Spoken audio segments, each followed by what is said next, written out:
Hello. All right. So today we got a really special guest with us. We got Jesse Morrell. Real quick, this guy has been a huge mentor to me. It's a real blessing being able to get him sitting down.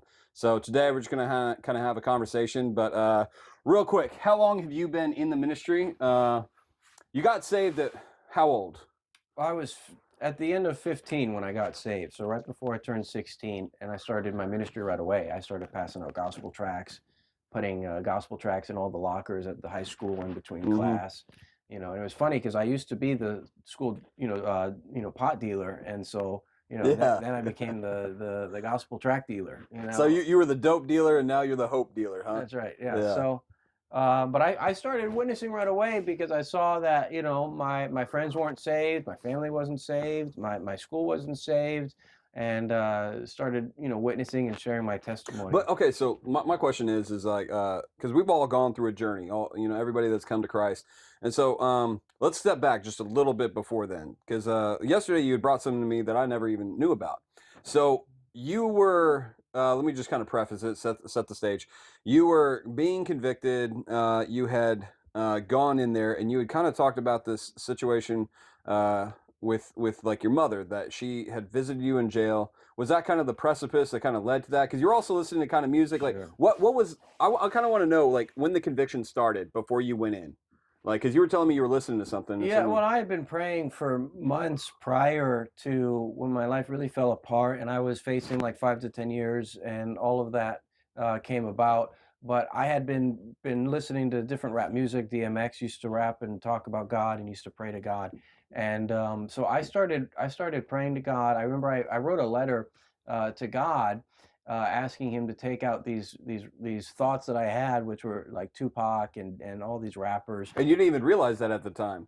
You just knew you wanted these thoughts out of your head that you kept on thinking about. And that I was thinking wrong, and to give me the thoughts of Christ. But I didn't at the time. Had never read the Bible, so I didn't know the sermons of. And you said Jesus. so.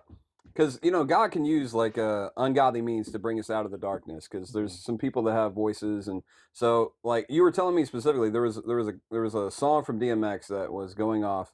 I don't want to put you on the spot, but what were some of those lyrics that really stood out to you? There's a song called "The Convo" where he has this conversation with God, and there's no cursing in that particular song.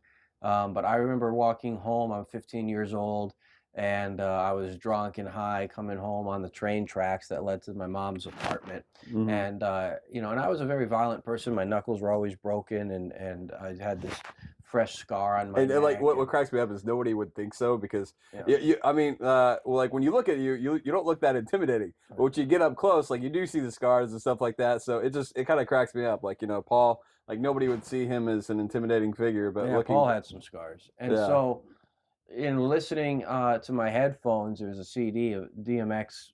Hell, it's dark and hell is hot, and I just got it for Christmas. And that song, "The Convo," came on, where he has this conversation with God, and he's just like, "So now you mean to tell me that after all this time, it was you that kept the dog from going out of his mind?"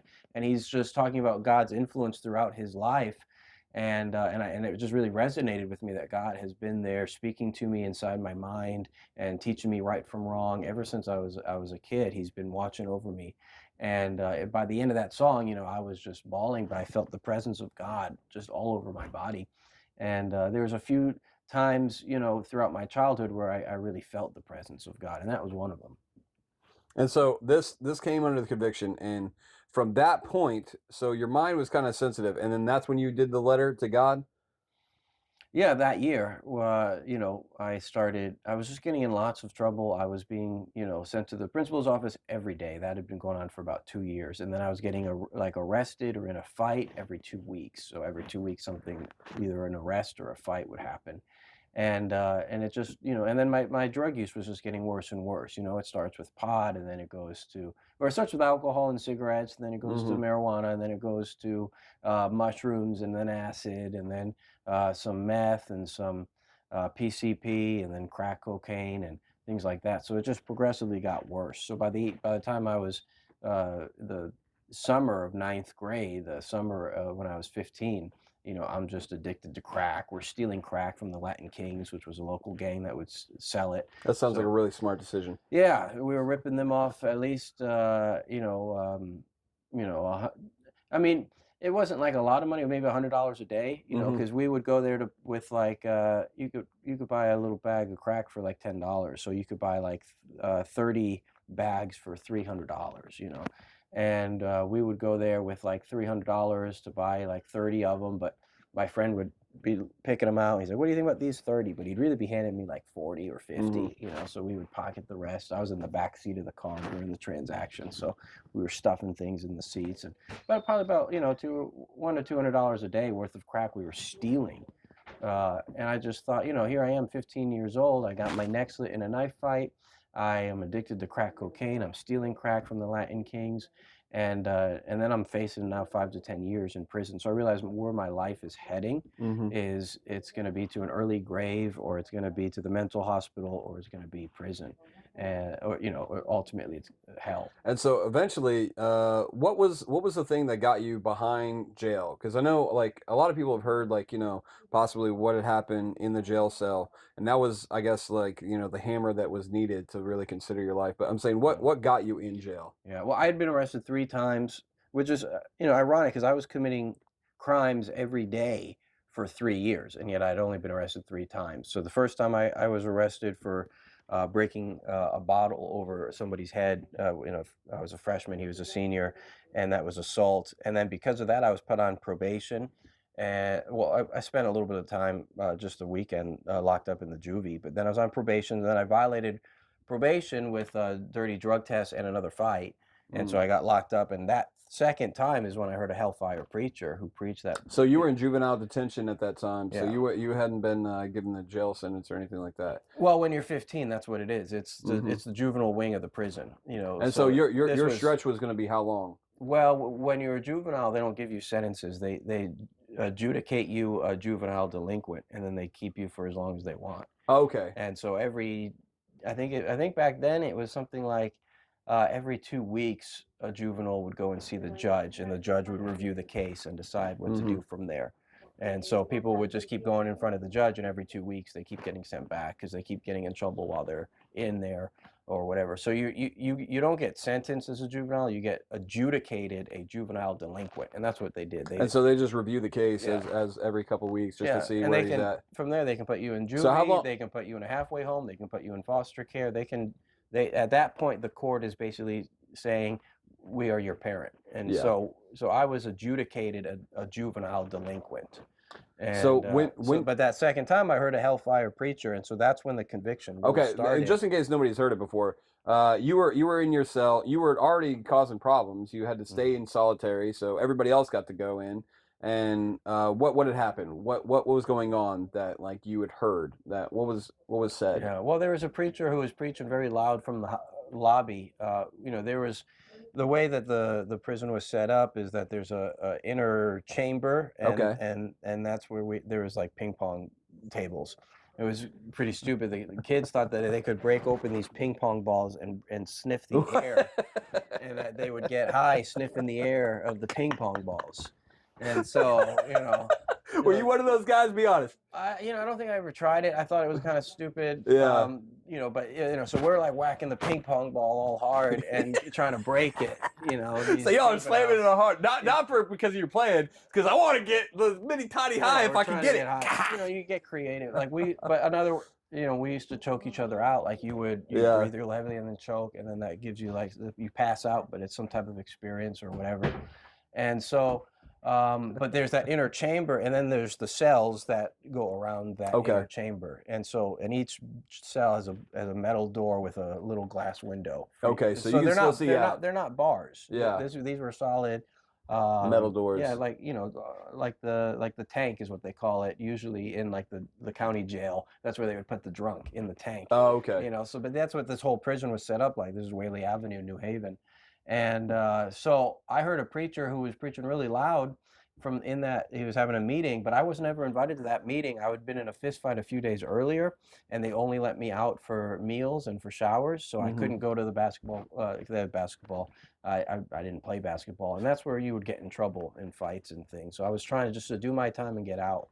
I didn't want to just keep getting in trouble while I was in there. And I was telling inmates, I don't have time for this. I got crimes to commit, Yeah, like, you had to really contribute to yeah, society. I don't have Right? time for jail. I got too many crimes to commit. And so I was just trying to be good. I was trying to be good when I was in there so I could be bad when I'm out. Yeah. And I didn't want to be there. And I felt like I don't need to impress these people either because I'm never going to see them again. Yeah. Like, what do I care? So, but I wasn't invited to that meeting because I'd gotten into a fight, but he was loud enough that I could hear him from my cell. And he asked all these guys, how many of you believe when you die you're going to go to heaven? And I thought that was a very bold question to ask because the obvious answer was that they're going to hell. In my mind, because these are the worst people of society. These were gang members, these were burglars, these were crack dealers, and so I got out of my bed. I was always just trying to sleep my time away because it's only 2 weeks, so just sleep for 2 weeks and get out, stay out of trouble. So I got out of my bed and I looked out that little window, and to my surprise, everyone had their hand raised. And the preacher rebuked them, saying, "That's ignorance right there, because here you are, you're in jail or you're in juvie because you broke man's law, and just like you're breaking man's law and you're in jail, hell is God's prison, and you go to hell for breaking God's law." So he preached about hell. And for the first time in my life, I realized I was going to hell. And I'd been taught about hell as a child. And I was, believed in hell. I just didn't know that I was going there. I thought it was reserved for people like Hitler or serial killers, but not. So it resonated with you too, because you thought you would be one of those ones raising your hand, but then when he actually confronted it, ultimately, I would have been someone who thought, because I was Catholic, so I thought, we own heaven. Like, I didn't know that. Yeah. So Catholic was kind of your upbringing. So you have a type of reference, because I remember you said one time you were like you were walking across a church parking lot and you were like you wanted to spit, but you were like, nope, I'm not going to spit. That was a Catholic church, and I went to CCD, which was a Catholic, almost like a Catholic youth group, and me and my friends were sneaking off to go smoke cigarettes, and then we would come in, and the priest would, he knew we were out smoking, he could smell it, but then when the power went out, he knew who to ask for a lighter, and so, oh yeah, you had a good reputation, right? Yeah, but that, we went to Mass and we went to Easter and Christmas Mass, but that was about it. And it was actually, when I was a kid, I told my mom, I want to go. We're gonna go to church for Christmas Eve, and otherwise we wouldn't have gone. If I had an interest in the things of God ever since I was young, and there was a seed there, and I believed in hell. I believed in the Bible, but I hadn't read it. And so when you heard the preacher, there was already that seed there. This belief in God, this belief in hell, and I just realized for the first time in my life I was going to hell. So when I got out, now I'm on house arrest for the third time that year, and this time they didn't give me, for the second time that year. This time they didn't give me an ankle monitor like they did before, and I think that might have been on purpose. They wanted to catch me violating house arrest. The city was done with me at that point, because anytime some serious crime happened in town, I was involved. When someone had a fight with a glass bottle, that was me. Someone got their neck slit, that was me. Somebody robbed the millionaire mansion in town, that was me. Someone robbed the local bank and the FBI was investigating this bank fraud. I was there. I was involved. I was under FBI investigation. And so the city was just done with me. So I think they didn't give me that ankle monitor on purpose because they wanted me to violate. But I'm a drug addict, so I'm out, and it's Friday night, and I know all my friends are out partying, and I want to go hang out with my friends. I want to party. I don't want to be home and sober. And so I went to this party, and I'm supposed to be home on house arrest. And, I was taught by my criminal mentor, who I used to sell drugs for, that parties is when you steal things because no one knows who did it. You got 30 people in that house, you can just start taking things. Yeah, it seems legit, right? And they can't pin it on you because there was 30 people there. Mm-hmm. And so it's a party, and I'm stealing things. And eventually, when the police got involved in this investigation for these missing items, my name came up as someone who was at the party, which that alone sent me back because I wasn't supposed to be there. I was supposed to be on house arrest. So when the cops were like, so this is after not having the monitor. You were at the party, and then they hear that you're there, and then therefore they come and pick you up because you broke. I remember being at the party though, looking in this mirror, and I'm high and I'm drunk but I'm convicted now. I know I'm going to hell, but I don't know how to get saved. And I am praying, God, help me change my life. And I'm looking in this mirror, and my eyes are all red and bloodshot. And I just remember thinking, man, you look like a demon with glowing red eyes. You know, you just look I remember demonic. that feeling for myself You too. know, and I'm like, I'm going to hell, and I couldn't get drunk enough or high Yeah, enough the fogginess wasn't helpful so anymore. I used to sin with peace and ease, Uh-huh. and now I can't. I'm like, I'm every time I'm getting drunk and high, I'm just thinking I'm going to hell. I'm going to hell. I'm serving the devil. I'm not serving God. And so now that seed has started to take root, and I'm under this process of conviction. And so now I'm locked up for this third time, and they're investigating me now for this second felony at the age of 15. So they told me they would now try me as an adult, and that means because it was a second felony offense, they can try me as an adult, and I would be facing 5 to 10 years. It was for larceny in the first degree, and that's for taking over like $1,000 worth of value. But I actually did not commit that crime. Oh, so you were just getting high and drunk, but somebody else had stolen it No, at the no, I party. did steal stuff, but it was $600 that I found, and then other people took some clothes. Maybe if you add up the clothes, you could maybe make $1,000, but they're used Yeah. clothes. They're designer brands or whatever. But no, it's the guy who owned the house. Though he came from a billionaire family and he was a millionaire himself, that he was a crook. He had bad character, and one of his scams was insurance fraud. Mm. So he had a $30,000 Lexus that he claimed was missing. And all he has to prove is that he owned a $30,000 Rolex, which he did. And so the cops are trying to pin it on me. I didn't know this at the time, but when other guys started getting busted for things, the cops are interrogating them about me. Tell us about Jesse. Have you ever seen him with a Rolex? So they're trying to pin. They just really want you out. They don't want to deal with you anymore. Oh yeah, I had a rookie cop told me after I got saved that when he was a rookie on the force, they had like a board of all the drug dealers and criminals in town, and The ones to look out for. I was the worst. I was the number one that they were after, is what he told me. Because so now this Rolex is missing, but that I think was an actual. I'm convinced now that the Rolex was never stolen by anyone. But a friend called me up after he got busted for something, and he's like, "Jess, tell me about this Rolex." And I knew the cops were on the line because this guy never called me, and he was always getting in trouble himself.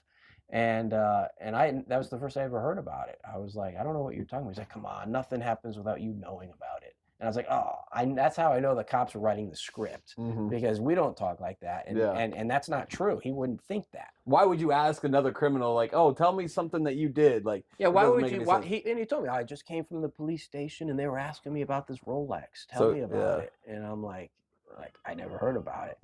But that Rolex did exist. It just wasn't stolen. His son inherited it. Oh, yeah? Yeah. So they found out later on there was insurance fraud? No, but I did, because his son just claimed it as he threw it out after a flood at his mansion, but apparently he still has it. Like, who throws away a Rolex with diamonds and these things? And they busted the son now for insurance fraud, and that's when I realized that this insurance fraud, it's a white collar crime that family apparently has been doing, because I don't think anybody ever found a Rolex. Not to my knowledge. It's possible someone else at the party found a Rolex and took it, but they were trying to pin that on me. Anyways, so they were trying to get me for larceny in the first degree. I was under investigation for that. And so you broke parole. They're bringing you in. You don't know exactly what's going on. I was on broke house arrest, violated probation. They brought me back. And so it wasn't parole. My probation officer told me that now they want to try me as an adult. There's this investigation. If I get convicted, it's 5 to 10 years. And so my life is really falling apart. But I had, during that second time I had been arrested, my probation officer looked at my record and said, you have 5 dirty drug tests here. Because she had just gotten my file. I was transferred from another probation officer. She's like, I can't believe this guy, your other probation officer, never violated you. And it's because I was going to my drug test high. I remember my mom would be driving me, and she'd look over in the car. She's like, "Are you high?" And I'm like, "No," But I thought I was passing because I was drinking a gallon of water before we went. So I thought I was watering it down enough. Yeah. And he wasn't violating me. And so I thought I was getting away with it. Apparently, I was just racking up violations. Unbeknownst to me, she's like, you have given us 5 dirty drug tests. Yeah. One of them with cocaine. She's like, do you have a, and I was like, cocaine? I don't do cocaine. And I was sincere because in my mind, I do crack. And I'm like, I'm not snorting cocaine. I'm smoking crack. And so I'm talking to her and I'm real genuine and serious. Like, I don't do cocaine. Like, that's ridiculous. She's like, well, maybe you smoked something that was laced. And I was like, yeah, maybe I was an accident, But she's like, but you do smoke pot. And she's like, do you have a drug problem, Jesse? And I was like, yeah, I got a huge drug problem.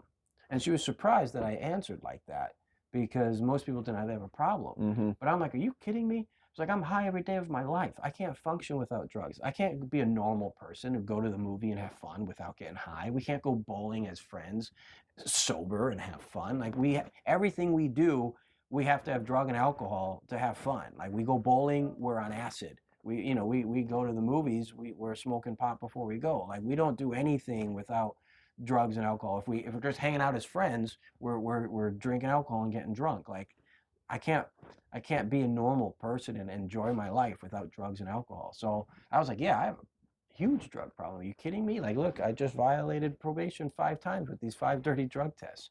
So she asked me, so do you want to go to rehab? And I never even thought of that. And my initial answer was, I don't think so. No, because I'm thinking, I mean, it was a 45-day program, but in 45 days, I mean, I'm selling drugs. Someone else will take my clientele. Someone else will take my territory, and I'm like, a lot can change in 45 days. So you're really being brought between like the fork in the road in your conscience and life. It's all kind of coalescing together, and really at this moment, like you're really trying to fight because you understand what you're doing is wrong. You have the conviction of God. You understand that you're going to hell, but at the same time, you're still trying to hold on to the world that you've been living through. And so she's kind of giving this, and instead of being resistant, you say, yeah, absolutely I do. So you're being sincere, you're being honest. Well, I said, yeah, I have a drug problem, but I'm thinking, I don't know if I want to go to rehab. I said, let me think about it. So, and I'm at the courthouse, and I go out to the front steps for a cigarette break, and I'm just thinking, through my head about this idea of rehab. And I was like, you know what? If I get clean and sober, I could be a better drug dealer. And I could be a better criminal. That's funny. I was like, and that was one of the rules of the mafia was you don't do drugs, you don't sell drugs. So you were trying to do Biggie's 10 crack commandments. That was another thing. I was like, yeah, you never get high off your own supply. I'm like, man, I'm selling drugs. I'm not even making money. Like at the end of the day, I'm selling drugs just to supply my own drug addiction. Mm-hmm. I'm not getting rich or wealthy off this, and I could plan better crimes if I'm sober and I have a sober mind. And so I'm thinking maybe, but then I decided I don't want to go. But I go back in there, and when she asked me if I want to go to rehab, I meant to say no, but what came out was yes. And I was shocked. She was shocked, and my mother was shocked that I said yes. But then I was like, well, I guess I'm going to rehab. I can't take it back. So I was on this waiting list for rehab. And I completely forgot about that. Then I get locked up for violating probation. I heard this hellfire preacher. I get out. I'm on house arrest. So this was actually before all this. This was at the middle. Wow. Yeah, and then I'm taking things from this party, and now I'm being investigated for this possible second felony. And they're telling me I'm facing maybe 5 to 10 years, and now I'm locked up again at Whaley Avenue. And they came and got me and brought me to a halfway home, which is it's like an apartment building for juveniles. For juveniles, where you have the whole floor, and there's no bars, there's no locks, but there is an alarm on the windows and the doors. Mm-hmm. Now you can run out the door if you want, but the alarm's going to go off, and they're going to find you eventually. Yeah, they're going to do a tally of everybody who's in the house. Whaley Avenue. Yeah. But you're supposed to stay in there, but they're not locking you in there, and you have more freedom. You have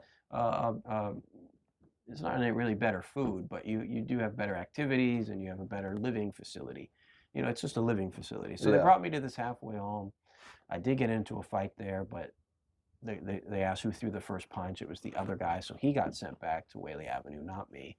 But then they came and got me for rehab. I totally forgot I was on this waiting list for rehab. So much had happened since then.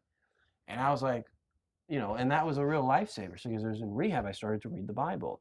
There was a co-ed rehab, so they had So this is the first time you really like opened it up and was like, okay, I like, never seen a Bible. When I was a kid, oh, okay, so yeah, of course, we were Catholic. We didn't read the yeah, Bible. And my neighbor had a yard sale. He was a religious man, and there was a big black book with a cross on it. I was like probably 10 years old.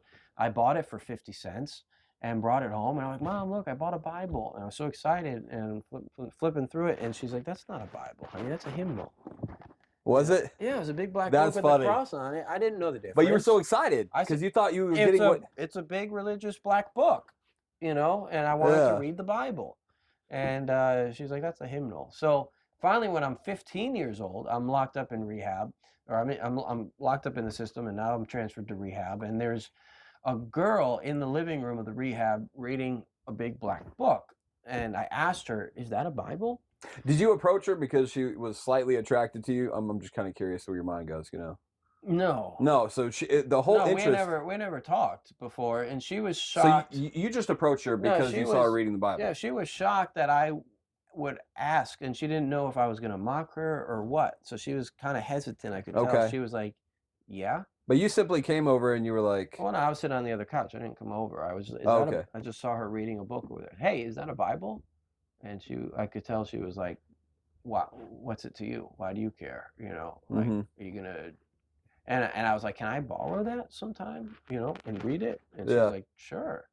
And so that was the first time that I started to read the Bible. My mother was bringing me books because she could bring me things like that, and so I started asking her to bring me my own Bible. Do you remember where you started when you opened the Bible for the first time? Yeah, well, I started near the beginning, and I was reading about the priest who's supposed to break the neck of a dove on the first of every month and spill its blood upon the altar. That's interesting. And I thought, when does my priest do that?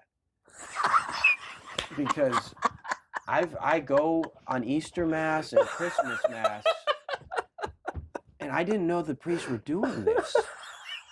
Like, you weren't questioning that it was unfair. You were just like, oh, this is part of the priesthood. No, I started wondering if this was some type of weird cult or something, because it was very strange to me that they would do this. And I was like, do they do that before we get there?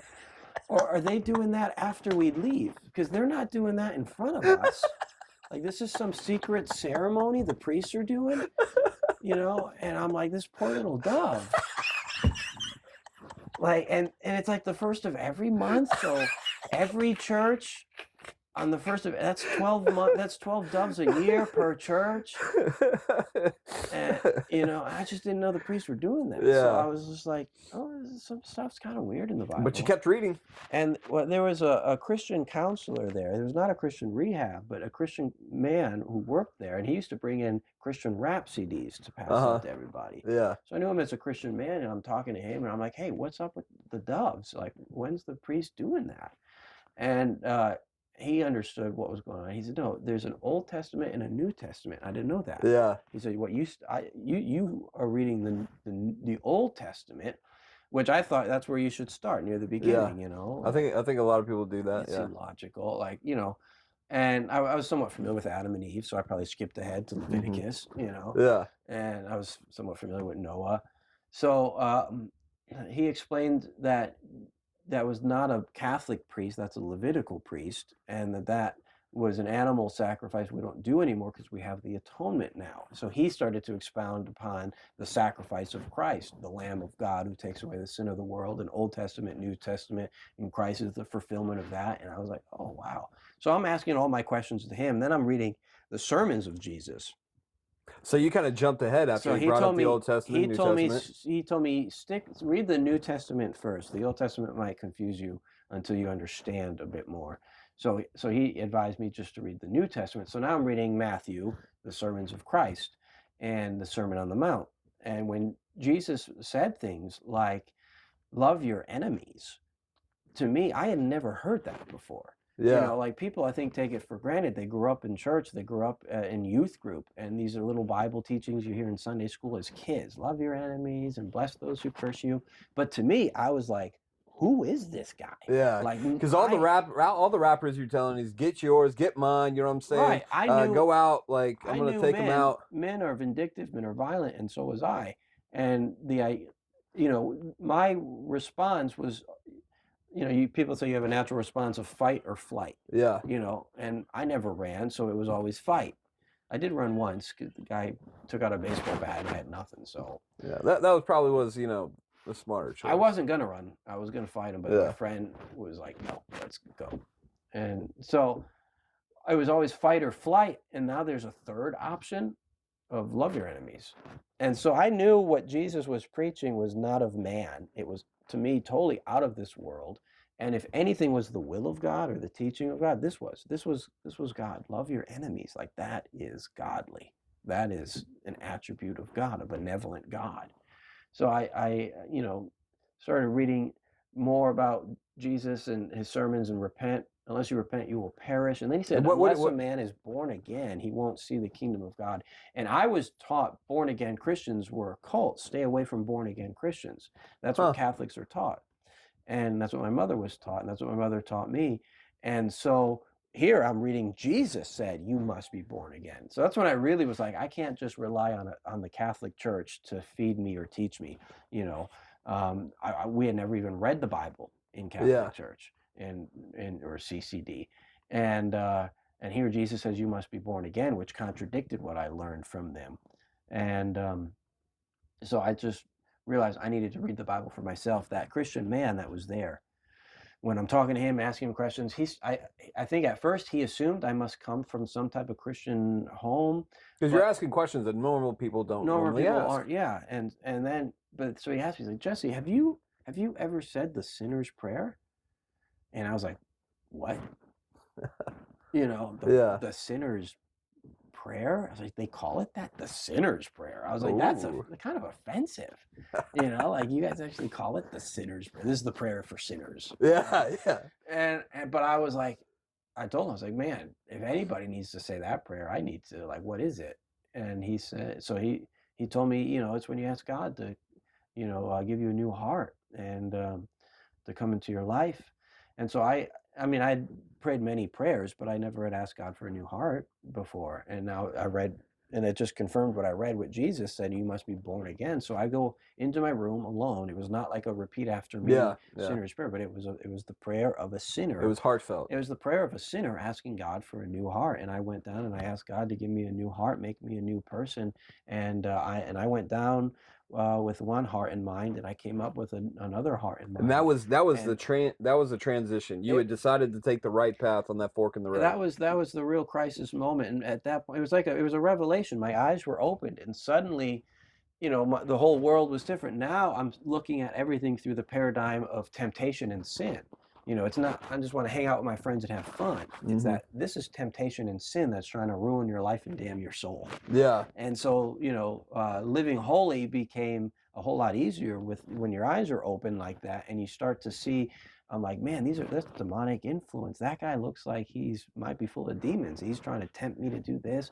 I had guys who would come and, try and invite me back to the so drugs. you get out of the so you're getting out of the rehab, and then from there, like, you're going to the same places that you're familiar with. You didn't really think anything otherwise, but like when people are offering you things. Well, no, the rehab says you have to change people, places, and things. That was, you actually took that to heart. Yeah, I asked them. I was like, "How do you do this? How do you get sober?" Can you give me 1 second? This has happened multiple times. I know this is awkward in our video, but I just have to make sure it's recording. Sure. Because me and Steven, we did it 4 times, one video. It was annoying. So, give me some grace for a second. I just want to make sure it keeps on going. Sure. Yeah, we're still going. Okay, good. Yeah, I many times I thought I was filming and I didn't even film at all. Yeah, it is a frustrating thing for sure. So I asked them point blank, like, how do you get sober? And rehabs have like a 99% fail rate. Secular ones, not the Christian ones. Yeah, because like obviously when you give them the wrong solution, you're only asking for them to make the same choices. I was like the first guy they had seen in years who wanted to get sober and stay sober. They told me that. So when you went down, everyone else is there because the court ordered it, or they're just their parents want them to get sober, but they don't. So before, were you like instigating them? Like, were you trying to like get out of them, hey, I want to be sober, before you went down in that prayer, or after? Well, they during the interview they had to weed out, and they were like, why do you want to come here? They didn't they weren't, they were really suspicious. I could tell that they didn't. So at the first time, you were only doing it to make your business better. Originally, and so that's why I said yes. But by the time I was invited, or there's an open bed, and I was able to go and sit down for this interview with them, I genuinely wanted to get sober and change my life and serve God. At that point I already told God, even if I have to go to prison for 5 to 10 years, I can't live this way anymore. I'll serve you there. And man, so you really got a new heart. No, that was before I said the sinner's prayer. Okay. So but I was just like, I am tormenting my conscience. I'm under such heavy conviction. I'm ruining my life. I'm hurting my mother. I could see in her eyes and in her face the hurt that I'm bringing her. And I at that point, I'm just, I can't live this way anymore. I don't know how to get sober. I don't know how to stay sober. I don't know how to stay out of trouble. I was still at that point getting into fights with other people, because I didn't know about loving your enemies or any other option. But I was just like, I can't live this way. And so I told God, even if I have to go to prison for 5 to 10 years, I can't live this way for the next 10 years, And so what's interesting so when I went to the rehab, I was at that, but the counselors told me after I got born again, they're like, what happened to you? They said, not to offend you, but when you first got here, it was like a dark presence about you. Yeah. And we read some of because they had confiscated, my notebooks in school. So apparently that was part of my file, was these rap lyrics that I wrote. And, you're writing about killing people, and it's just a lot of it's exaggeration. Yeah. I'm going because you're trying to follow after the pattern that they've set before you. Going out with a bang, you will remember my name. Oh, you still remember some of y'all rhymes? Yeah. When I reach my fame in this dirty game. Oh, see, he knows it. He knows it. And so they thought I was going to blow up the school or something. That's what they thought. So they were searching my locker for drugs because they heard I was a drug dealer, but I hid them in the bathroom, not in my locker. Yeah. I was smarter than that because the guy who mentored me told me the school owns your locker, so they can search it anytime without a warrant. Never put it in your locker. And so So you were a crafty individual even before you came to the understanding of truth. There's But you took them seriously, because I know a lot of dumb people, and I'm not. You're an idiot if you sell drugs. But what I'm saying is that and I used to tease the cops too. They arrested me, and I know they were searching the car for drugs. I couldn't find it anywhere, and they're searching and searching. They wanted to nab me for drugs. We'd just gotten back from the inner city. And then I'm in the cell, and the cop, his name was Fountain, Officer Fountain. And I was like, hey, don't forget to check the belt. It's got a secret zipper. And he was just looking at me with a stone face, and then he disappears. I know he's checking it. And they're swabbing it, and they can find residue, but they can't find, so they know. And I was like, well, I'll never use that belt again. But I got him, And it's just, so you were cocky. You were arrogant. They wanted to nail me. And you were loving it. You were like, yeah. Oh yeah, no, I enjoyed the reputation. I was trying to build up a reputation of being, the toughest, but for all the wrong reasons, criminal. Yeah, well, for sure. But I relished it. And so what they told me, they said, when you first came in, there was this dark presence about you, and we read some of your lyrics and they were disturbing. They said, but now it's like your eyes are glowing, your face is shining. Yeah. What happened to you? And I said, I was born again. And they're not Christian, but they're like, we believe you. We believe that you were born again. You're different. But yeah, like one time there was a new guard for the night shift at the rehab. And all the kids are running wild, because this newbie doesn't know how to control them. And it's like 2 o'clock in the morning, 3 o'clock in the morning. The guys are running over to the girls' quarters. The girls are running over to the guys' quarters. But I'm just trying to sleep. And apparently they woke me up. I don't remember this. I wasn't conscious, but I did something.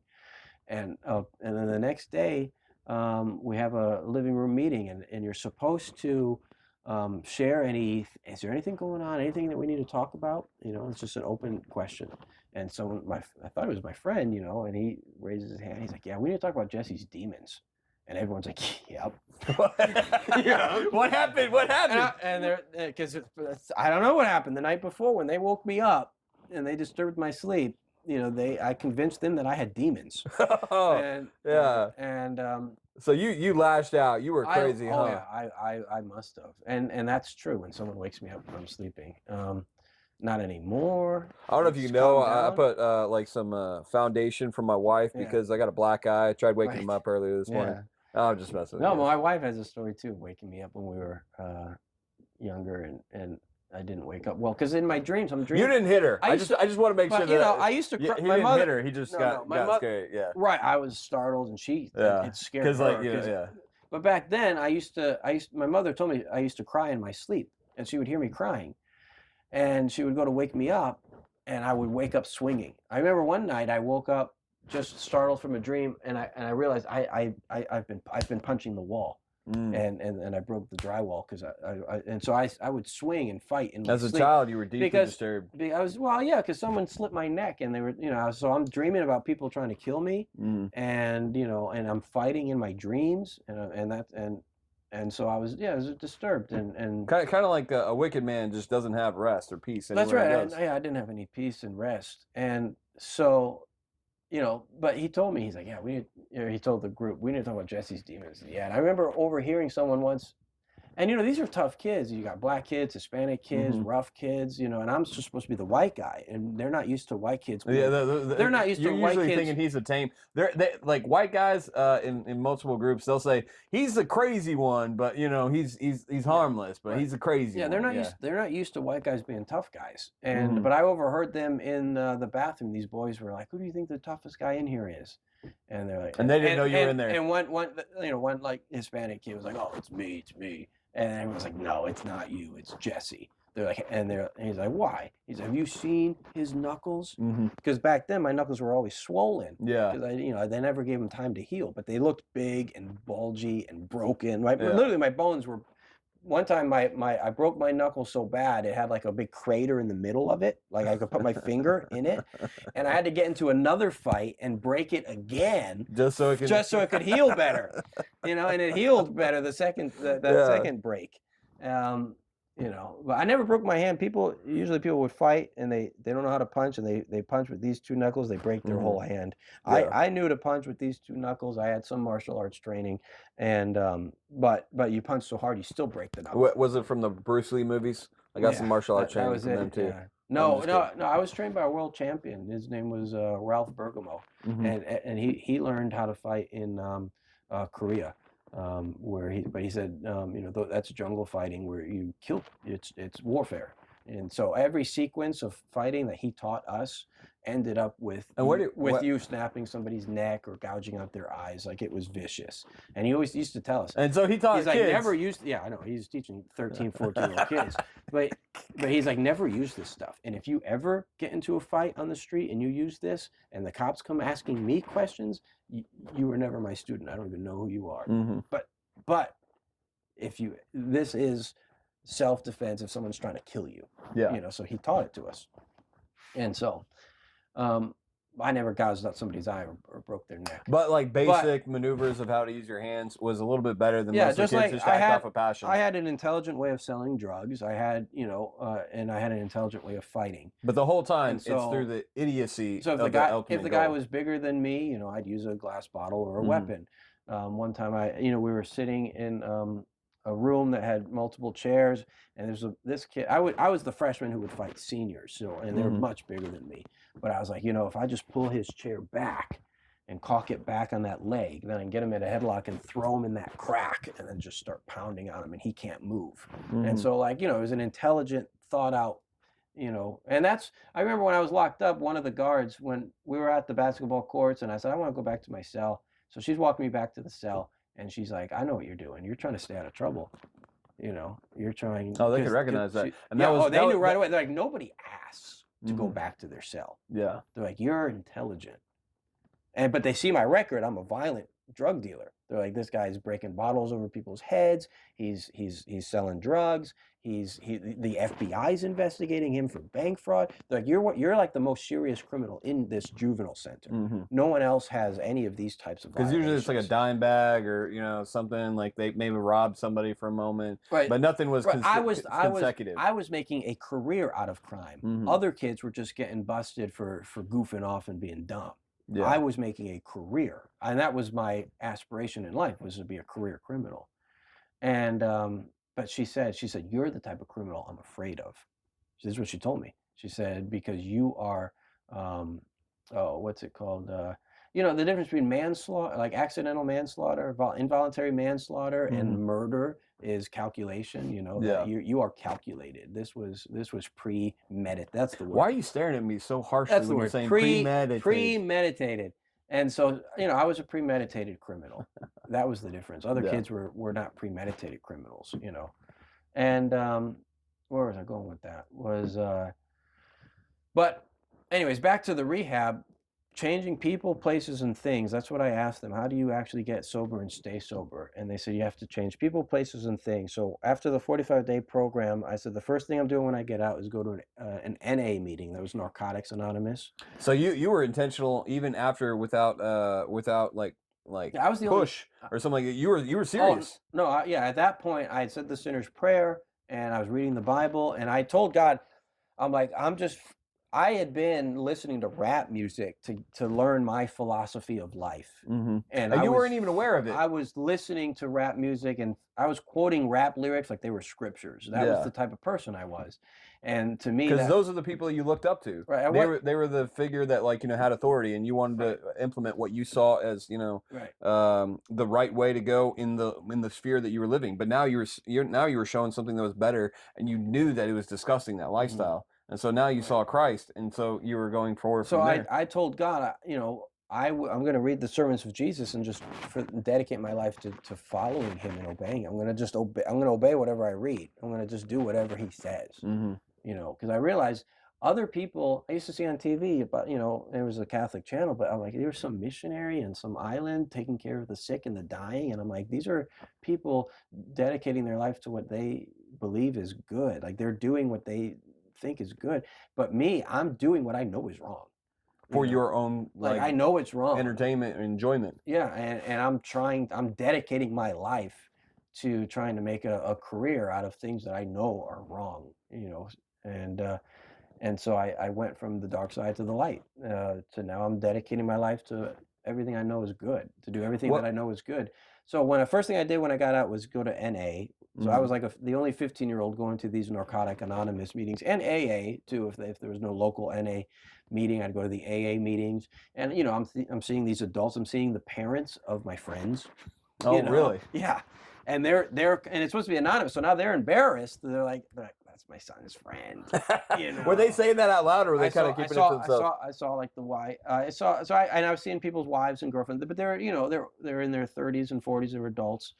And now I'm the 15-year-old. But I was serious about, you know, getting sober and staying sober. And I would go to these meetings and share. And I had the responsibility to make the coffee. You're supposed to get responsibilities within the meeting too. So I signed up to be the coffee maker. You have to show up early and make coffee. It's a serious responsibility for these drug addicts. Yeah, they need their caffeine. Oh, yeah. And then, but the first thing I said I'm going to do is when I get out after 45 days, we're going to go to an NA meeting. No, I think we're going to go to church first. I said I'm getting out on a Sunday, so I'm going to go to church. And it was okay. And went to went to the counselor's church that was counseling me there at the rehab, and he was a black guy, and so it was a black church. And I'd gone to Catholic mass. This was my first time going to a charismatic, real passionate, real, you know, loud, dancing. Oh yeah, they're dancing, they're running around. They got like tambourines, and I was just like, I never seen anything. I mean, it was a party, you know, like church was. They were happy, they were joyful. It was a celebration. Yeah, and you'd only been used to, like, all I knew was that's right, yeah, that's right. All I knew was Catholic ceremony. And so I like. And then you're like, woo! Yeah. Glory! That's right. It's totally different. But, you know, we were there, and then after about an hour, my mom's like, "How long are we gonna stay here?" You know, she was getting uncomfortable. Well, she said, she's like, you know, these guys go for like 3 hours. I was like, do they really? Yeah. But you were happy about it. You're like, okay. I was like, well, you know, we can leave at noon. You know, and then we go to this NA meeting. So that was day one. Yeah. Once I get out, I'm going to church, then I'm going to NA, and then I was going to go to school, and, you know, and stay away from the parties. Yeah, that was the main thing. But then you would stumble across certain individuals, certain people, and when they saw you, they're like, "Hey, Jesse," and they're seeing a guy that's not even there anymore.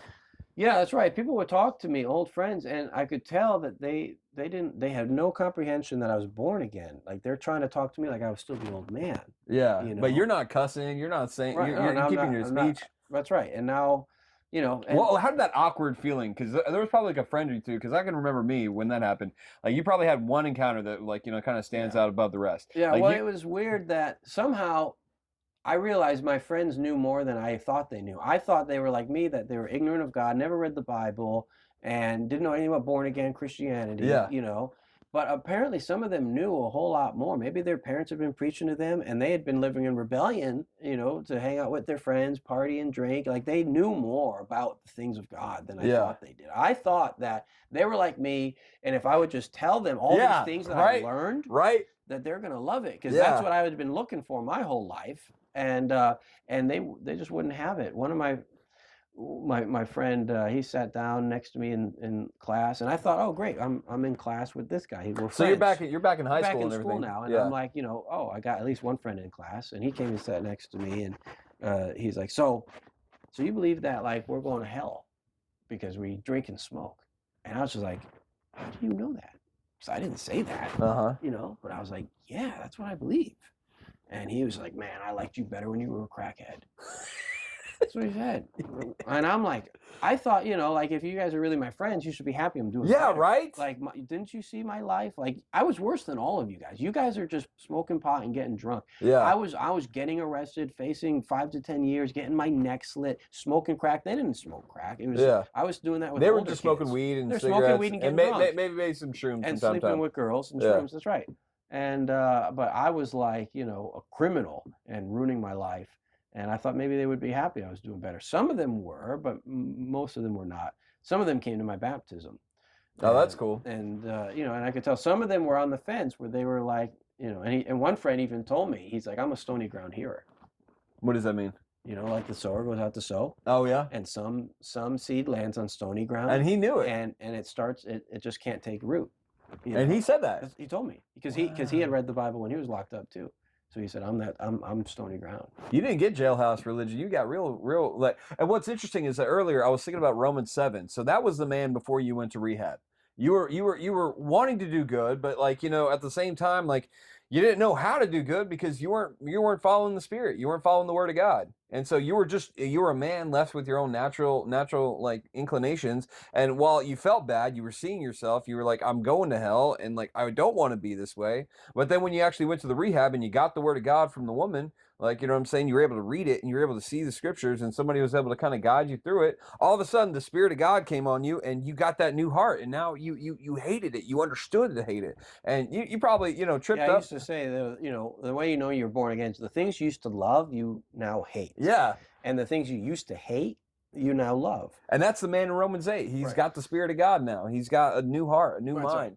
He's dead to that old way. Because I used to hate the goody goodies. I knew some kids in school, and a lot of kids in my school. Once we were drinking and smoking in middle school, but that was my small clique. Not all the kids were. Oh yeah. But by the time we got to high school, it was basically everybody at least gets drunk at parties, and maybe smokes pot on occasion.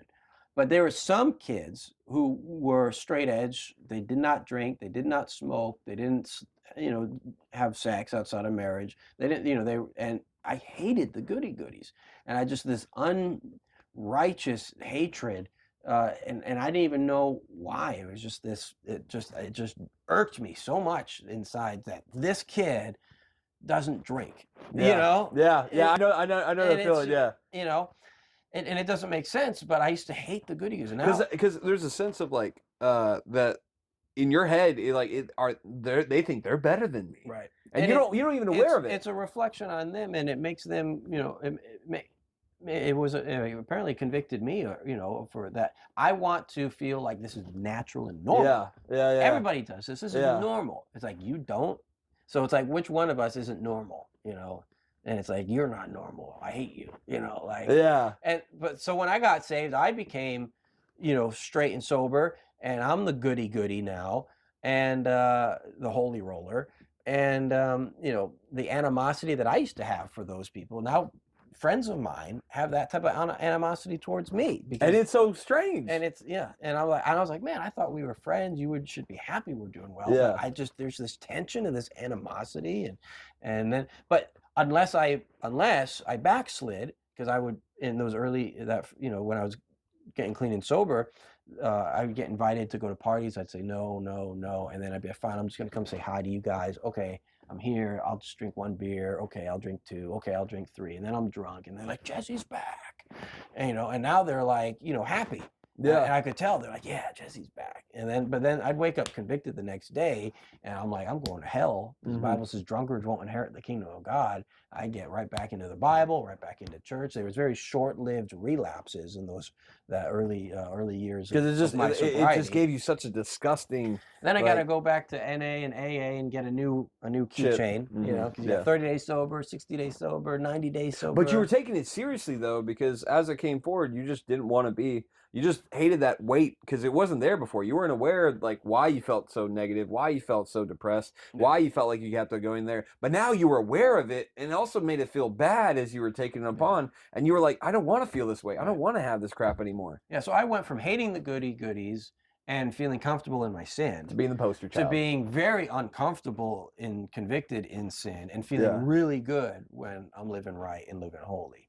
And so that's why, the habits that you form, create patterns of conduct that it just becomes easier and easier. The more you do whatever action, even good or bad, so when it becomes easier and easier. So like when I was first smoking cigarettes, it would give me a headache, but the more I persisted in smoking, it just became, and then I'm smoking a pack a day.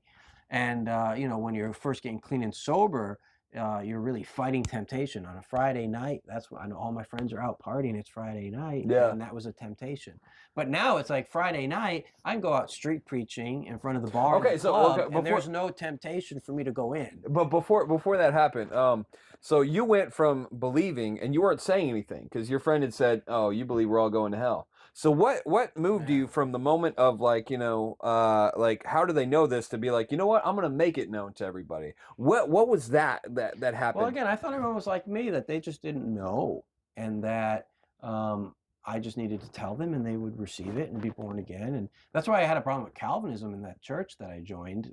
So the first church that you went to was kind of a non-denominational. Yeah, I remember talking to this lady who she had ministered to me because she was a substitute teacher in this high school, and she saw me in her class boasting about, I just spent the weekend locked up at Whaley Avenue, and I got into a fight, and blah blah blah. And I'm just okay, bragging. So this was before, yeah. She heard it, and she would come and witness to me after in the hallway. She's like, I'm not supposed to say this, but you need Jesus.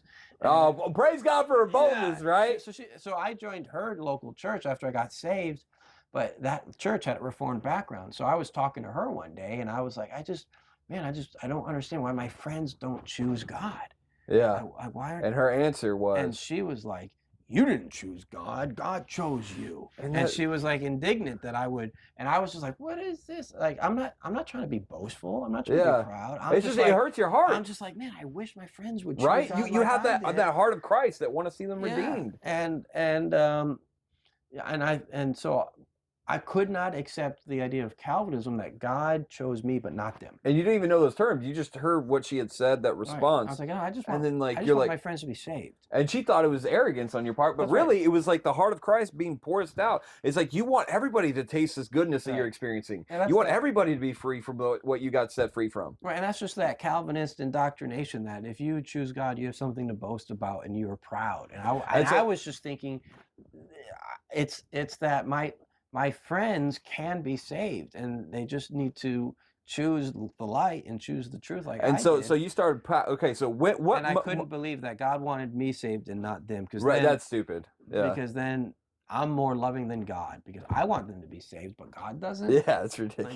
Like, that doesn't make any sense. The reason that's so natural before you have these men-made like ideas about God and the scriptures is because the heart of Christ, you don't have understanding, you don't have clarity. All you have is this urgency, this desire to see what God wants, and it's not refined. It's not been cut out. It's not been like shaped in the way that people want it to be, and it's a natural inclination to be like, I want you to feel what I'm feeling, like because like when you taste something so good, it's like you can't help but to recommend a restaurant or recommend an experience or recommend a story to somebody because it was so joyful to you. But when you had the taste of salvation, you're like, brother, man, I want you to have this. And then they put a wet cloth, not the people that are believers, but they're like, I don't want all that crap. And then it hurts you because you're like, why do they want this? And then you talk to somebody that you have respect for, and then their response is, oh no. And then it's like, whoa, hold up a second. But what moved you from the moment of like you're it's not like you were trying to keep it to yourself. It's just it was kept to yourself, and then after that, you were like, "I've got to make it known." Evangelism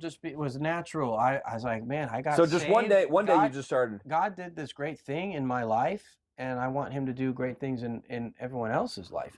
Like again, I thought they were ignorant and they just needed to know. I had an older friend too. He had already gone off to college, and he came back for vacation, and he heard Jesse was different. And he really liked me. He used to come pick me up at the middle school when he was a senior in high school. And so I didn't have to ride the little yellow school bus home. I had a senior from high school picking me up. Is there a real reason why there was a little yellow Well, it wasn't bus? that little, but okay. All right, buddy. It wasn't the handicap bus. But I was like, I didn't want to ride the bus home, and that wasn't cool. I had a senior picking me up, and he was like, man, you're the coolest kid in middle school. And I'm selling pot to him, and we're smoking blunts. Yeah, you are the coolest one when you're doing that. And he's like, I can't believe this. You're a cool little 8th grader, and we're just partying and drinking together. And then he goes off to college, and he comes back, and he finds out Jesse's different. And so he comes knocking on my front door, and he's like, I heard that something happened to you. And he went down to Florida to college, and he saw so he says, so you think we're going to hell? So he just started that without he said you think we're going to hell? I was just like, man, it's good to see you. How you doing? Yeah. I'm doing good. How are you doing? And he's like, so you think we're going to hell because you just rushed right into it? Yeah. You think we're going to hell because we're smoking blunts and having sex with girls and getting drunk? And I was like, I mean, yeah, but I'm not preaching that to him. I'm like, but I'm like that. I mean, I believe that I was going to hell for those things, and yeah, that's what I believe. And he stormed off all angry, and he says, you're just like those preachers on campus. Oh, so that's the first time you heard it, huh? And I was like, huh? What is he talking about? Now I know he probably was hearing like Jed and Cindy down there, because he went to the campus down in Orlando. And I was like, Jed and Cindy would go there. Michael Venya used to preach there. And I think he mentioned you're just like those black preachers on campus. So it must have been Michael Venya and those. And so that's what happened. But I was like, my friends know a lot more about God than I thought they did. Yeah. But did it make you mad? But in Connecticut, we don't have a whole lot of born again churches. We have a lot of Catholic churches. So when I'd go out to the inner city into the streets and preach, it was new to people. I would ask somebody, a kid on the street, do you think you've kept the 10 Commandments? And he said, the what? I said, the 10 Commandments. Did you get inspired from Ray Comfort? Yeah. And he said, what are those? I said, you don't know the 10 Commandments? He's like, I've never heard of them. You never heard of the 10 Commandments before. And this was 23 years ago. Yeah. Connecticut's got to be worse today than it was then. But yeah, a friend of mine asked me on Messenger, it wasn't Facebook, we didn't have it. We had instant messenger back then. What are you doing? There's a guy I met at church. I said, I'm looking, trying to find some sermons to listen to on the internet. I can't find anything. And I got a bunch of good ones. He had gone to the Brownsville School of Revival or whatever.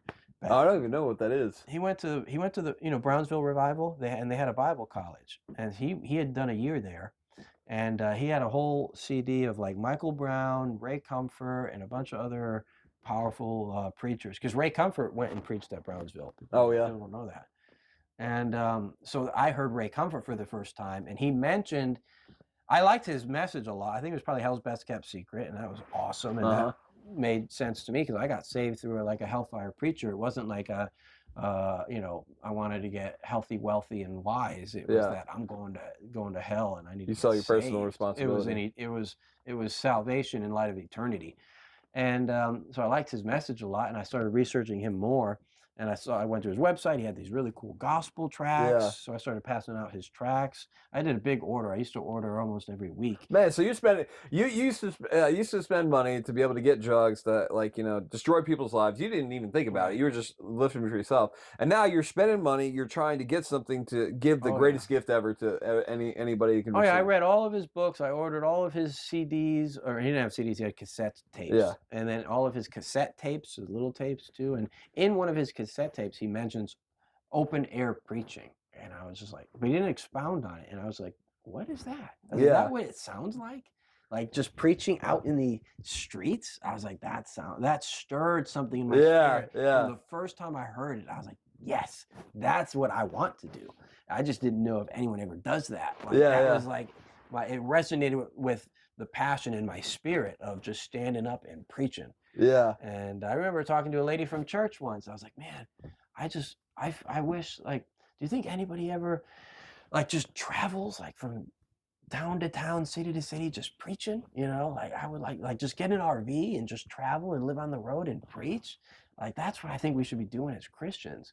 And she's like, well, maybe God's calling you to do that, but he's not calling me to do that. That's interesting that she didn't put a wet blanket on you, man. She was like, hey, maybe the Lord's calling you that. That's a really good person, because I searched the internet for open air preachers, and I find John Duncan, and he preached all over the campuses in the 90s. I had a map of the U.S. You could click on the state, it would open it up, and it'd show you all the campuses in that state that he's preached on.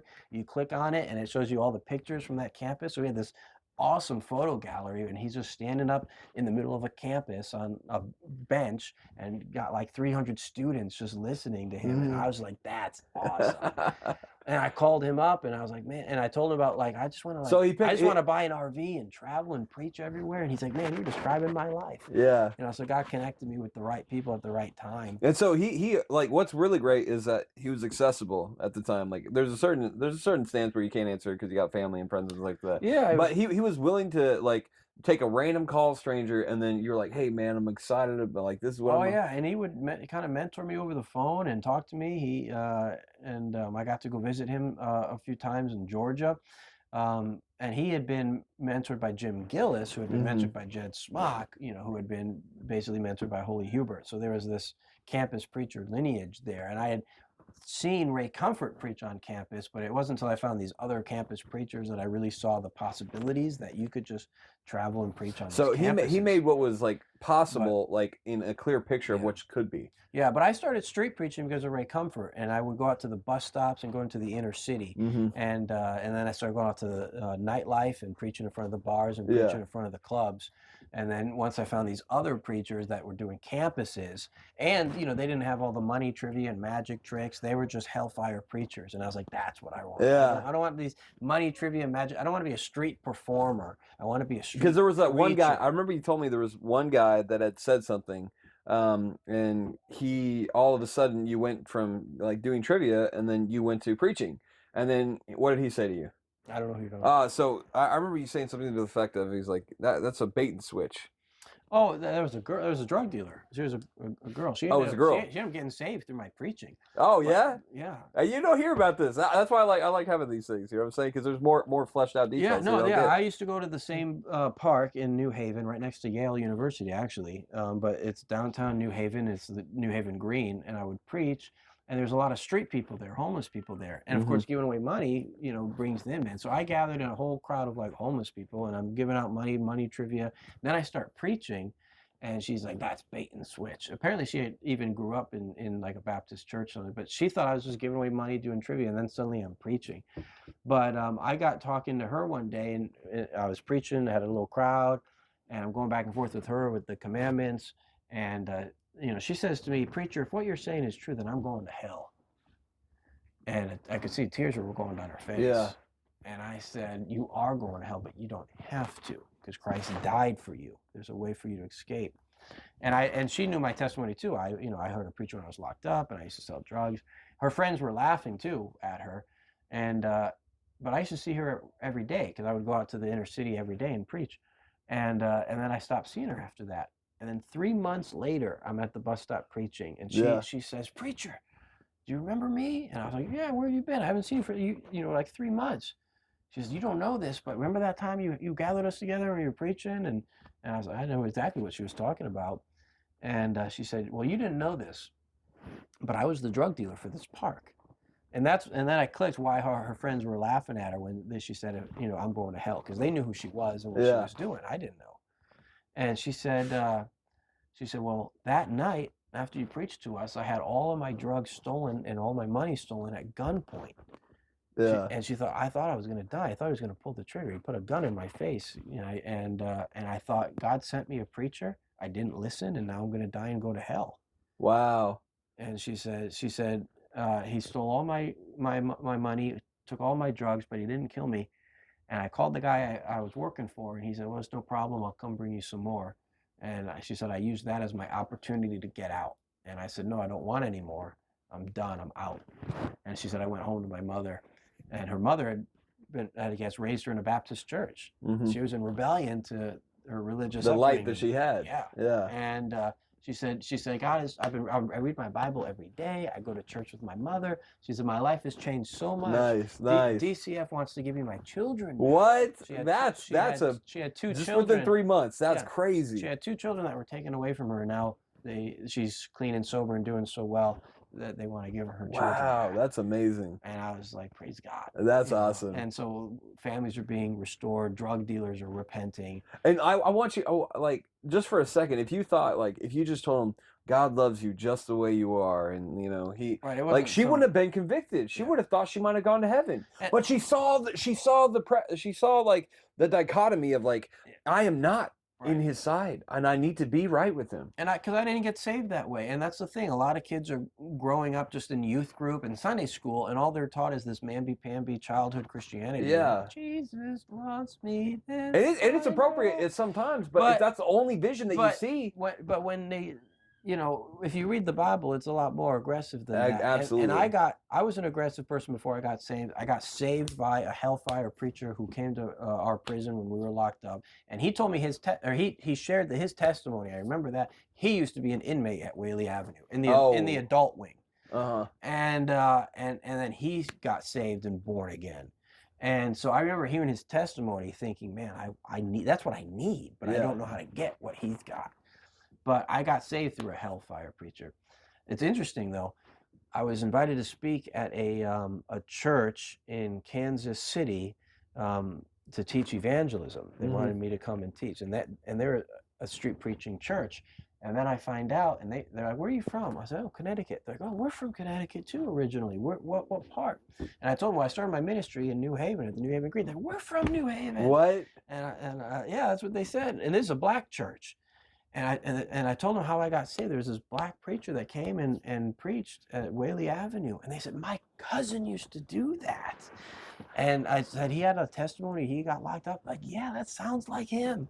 I said, I wonder if that's what it was. So I thought, that's interesting. You guys invited me to Kansas City to come teach your church evangelism.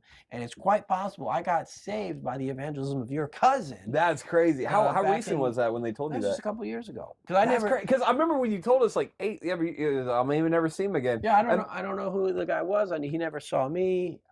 We never saw each other face to face. I don't know his name. So I got saved, by the seed that he planted. Absolutely. And since 23 years later, I've preached all over the country. I've preached to hundreds of thousands of people, maybe probably millions of people. And when we get to heaven, he's going to share in that reward. Yeah. And we've never even met.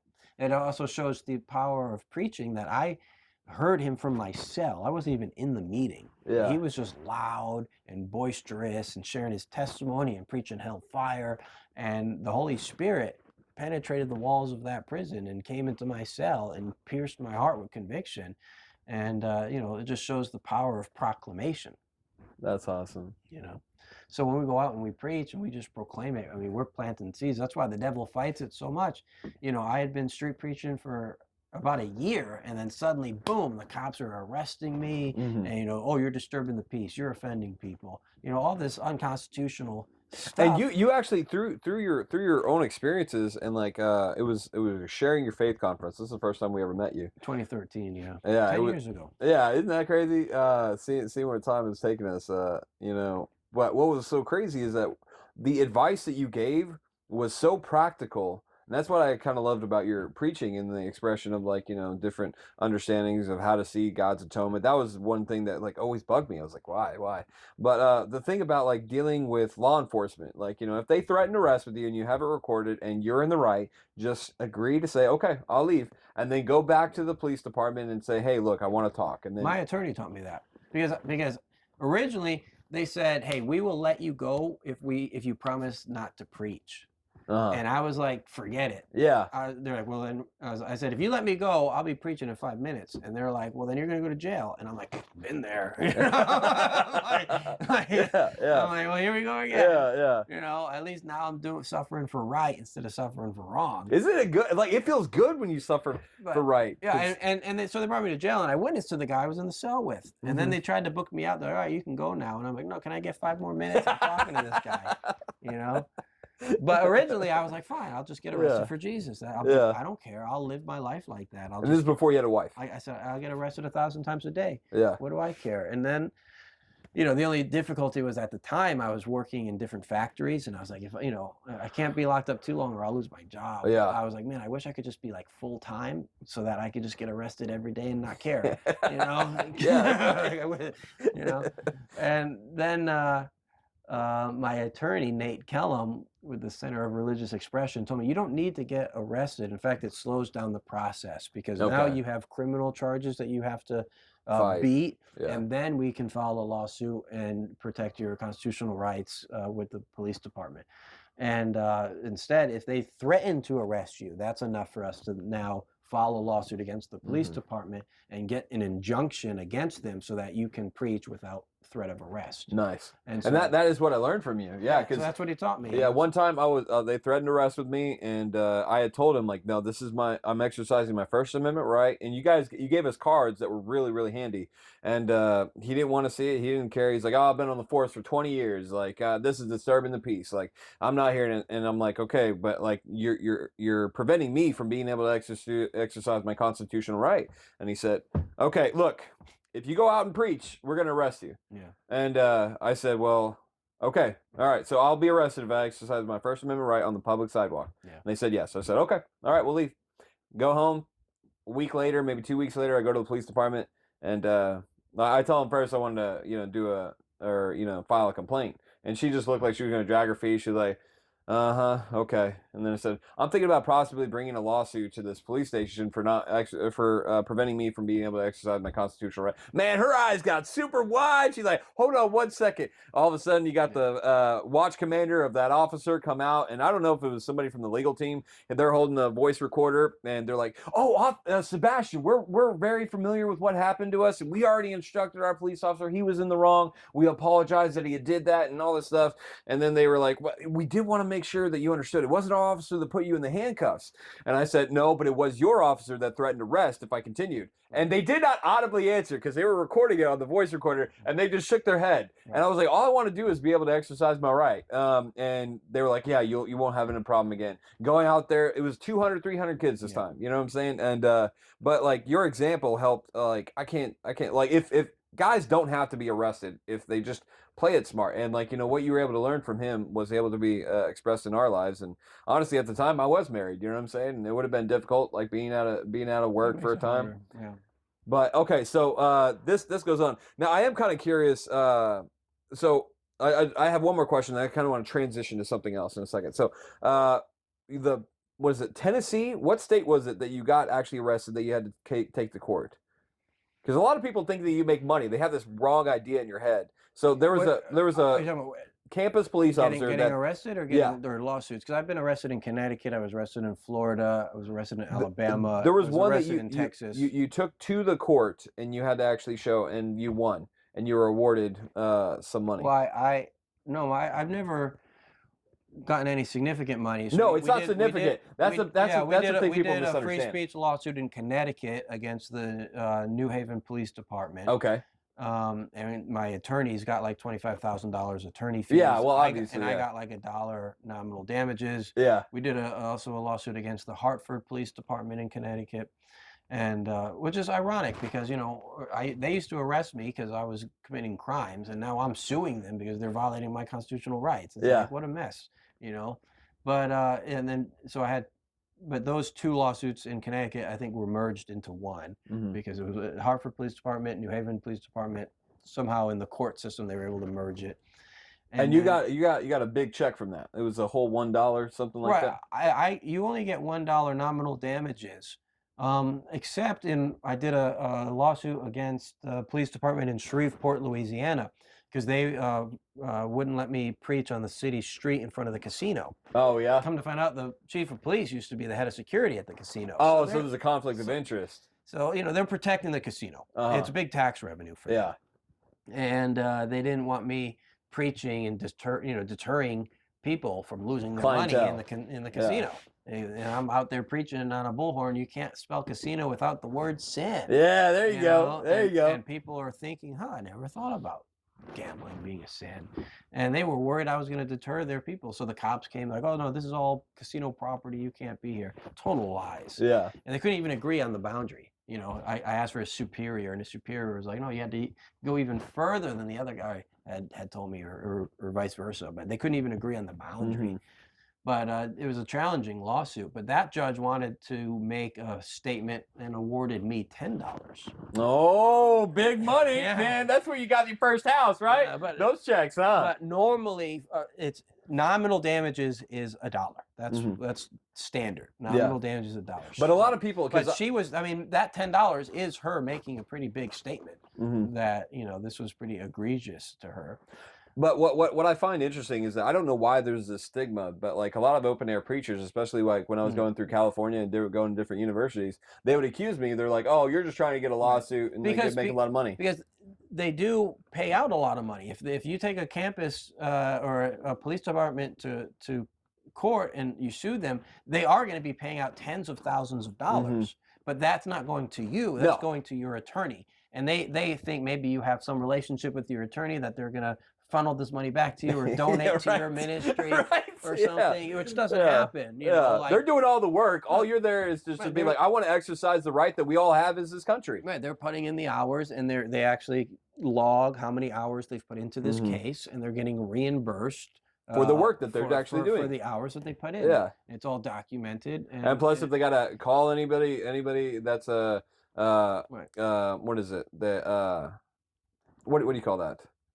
If they're calling anybody that's like a professional or something like that, or an expert opinion. Expert opinions, but they also, my attorneys are based out of Memphis, Tennessee, but if I'm doing a lawsuit in Connecticut, they find traveling costs. They got traveling costs, and they also try and find a local attorney who can help assist them with that court system and the local laws and things like that. Yeah, because they're not aware of the state, as in full rate. But, one time they wanted me to try and settle for just nominal damages and no money at all, and they're like, well, come on, you're not doing this for money, right? And I was like, yeah, but my attorneys need to get paid. Yeah, because it's fair to them, because they're working really hard to make sure that you have your rights, so they deserve to get paid, and they're doing work that's important for whether you're a Christian, whether you're not, it doesn't matter. Like, they're working to make sure that you can continue to exercise your right to communicate. And I told them I need these guys to be paid so that they can defend me the next time this happens somewhere else. Because all you're gonna do is bully us the next time.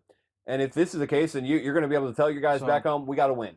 And like, things won't change because they'll do the same thing again. So this time, at least you guys understand, hey, this feels uncomfortable for you guys. But hey, that $1 and $10, that $11, it was a good down payment on the first house. But if I type up a report that, hey, I went out preaching and they threatened me with arrest, or they arrested me, and I put that in my newsletter and my supporters see it, I get paid off that. And and God works all things for good. Because it's encouraging. And they found that out in that lawsuit. Like, so you did make money off that interaction. Like, you put that video on YouTube and made us look bad and asked for donations, and I was like, so what?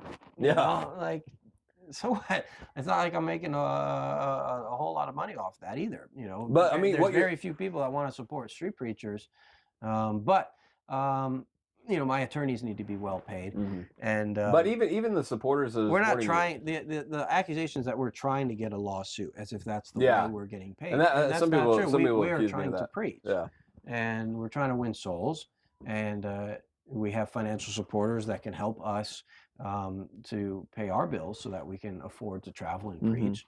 But our income does not come through lawsuits. In fact, I don't even those checks that I get for $1 or that big one I got for $10. I put those in my scrapbook. I don't even cash them. Yeah.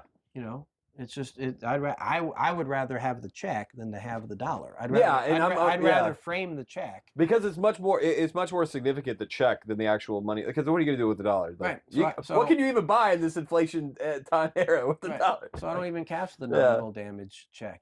Now, if you if you can show that that false arrest somehow hurt your business, maybe you lost clients or you couldn't work or something, then you can claim loss of income, you know. But when you're dedicated to the ministry, it's like. But I've never been able to claim any type of damages other than nominal damages. Yeah. Of I tried to preach and they wouldn't let me, so that's considered a nominal damage. So I want to kind of change to a different tire on this car. So what motivated you to get okay, before I go there, what mentors early on in your faith, because you talked about the preacher that you never got to meet before and he like cast that seed on you, and you talk about that Christian counselor that would just so happen to be in the right place at the right time to kind of give you the watering that you needed to be able to make that really sprout up. And then going forward, you talk about that black church that you're going to, real high energy. But who would you consider mentors that really kind of helped you in the way to understand what you understand nowadays? Yeah, well, definitely Ray Comfort's materials. Who was the open air preacher, real quick? I just that you said was on the campus that you reached out to, that that was John Duncan. John Duncan. Yeah, so Ray Comfort's materials really helped mentor me indirectly. You know, I didn't. It's crazy. Who's already dead by that time, right? Ray Comfort is not. No, not Ray Comfort. I was thinking Leonard Ravenel. Sorry, my bad. I think I'm jumping the gun there. But Ray Comfort, Ray Comfort. Yeah. And then John Duncan, definitely, you know, what my phone calls with him, inspiration for, you know, the pivots of my ministry. You worked with Ray Comfort for a while, didn't you? I worked for a sister ministry of his. Okay. So I didn't work. He knew you when I asked him about you. Yeah, well, he said good things. He used to pass out my sermons to people when he first. But that was back when I was a teenager. He's like, man, listen to this teenager preach. Yeah. He would pass out my CDs. But I know he doesn't like my shock and awe preaching. That he does the money trivia and the magic tricks. But he'll do fake funerals, which I think is shock and awe. Like, if you're going to do a fake funeral in public, that's pretty shocking. A dead corpse. I kind of want. Me and Steve were talking about trying to do that. A dead corpse laying in the street. I tried that once in Connecticut. I had a mannequin with a sheet over it, and people, because we're in the inner city, people thought someone got shot. So people are calling the cops. The cops show up and they're like, "What's going on? You can't do this." They're like, you're disturbing the peace, because people think that there was a shooting, and you can't do that. So, well, I hope if we ever do get to do a tour together, like, you know, like if we have enough guys, that we could do that. I really feel like that, really, because like the whole skull thing, I've done that before. You know what I'm saying? All I had was a dead corpse. I didn't have any pallbearers or anything. But I think that's a shock and awe method, and but so there's differences with me and Ray. But my first actual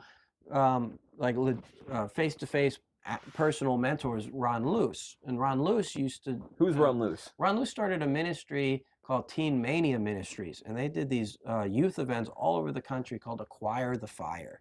Okay. And so they would rent out these stadiums, and they would do these youth events where all the local youth groups in Memphis or all the local youth groups in Minnesota would come to this stadium, and they would have Newsboys and the Grits and all these. This is the first time I'm hearing about this guy. Oh yeah, and even this ministry. Oh yeah. I think I've heard it, but I've never really. And then you'd have these big name speakers. Franklin Graham would speak.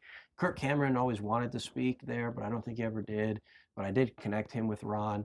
And so Ron started this youth ministry that had these Acquire the Fire youth events. Then youth would sign up for summer mission trips. Yeah. And then the ministry in the summertime would facilitate mission trips all over Peru and Europe and Amsterdam. I mean, they were. So Acquire the Fire wasn't just a term. Like, they were really trying to get the fire out there. Yeah. So Ron originally wanted to be a missionary, and he went over to India, and him and his wife, and I think they spent 6 months or a year over there. But then God called him back to America, to the youth of America, to get them on the mission field. So he started these youth events called Acquire the Fire. I think it originally started, they were beach bashes is what they were. So they were like events on the beach. There's a youth event. But the whole idea was to try and get kids on the mission field. Yeah. And then he bought the old Last Days campus. Last Days was Keith Green's ministry. Okay. So when Keith died, Melody Green sold the property to Teen Mania Ministries.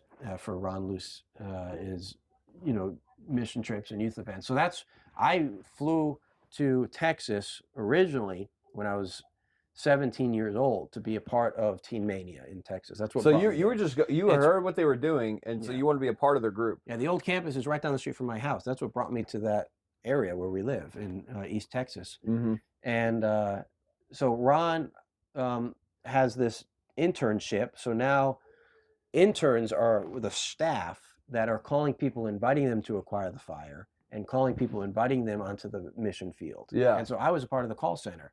And I was calling up kids, trying recruiting. They said at Acquire the Fire they were interested in summer mission trips, and now we're following up. Or they were alumni who had already done mission trips. And how old are you at this inviting time? them back. I was 17.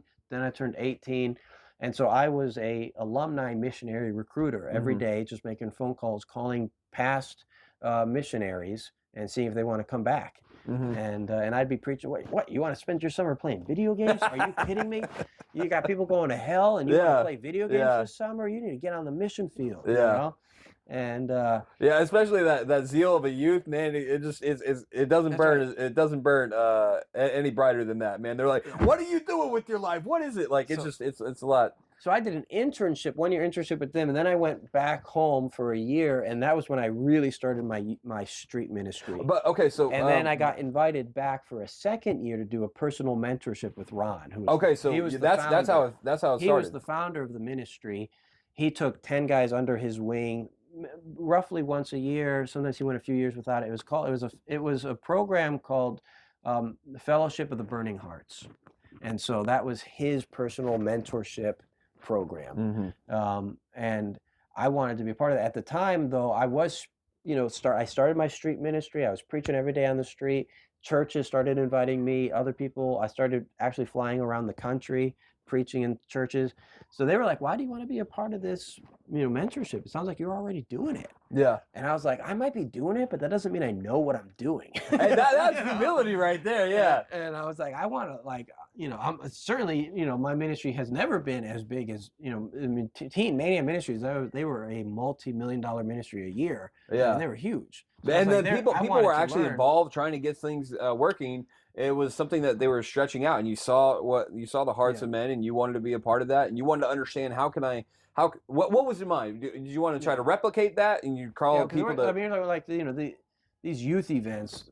I mean, they had thousands of people. It was a stadium, of all. It was the biggest youth conference in the country. They were huge.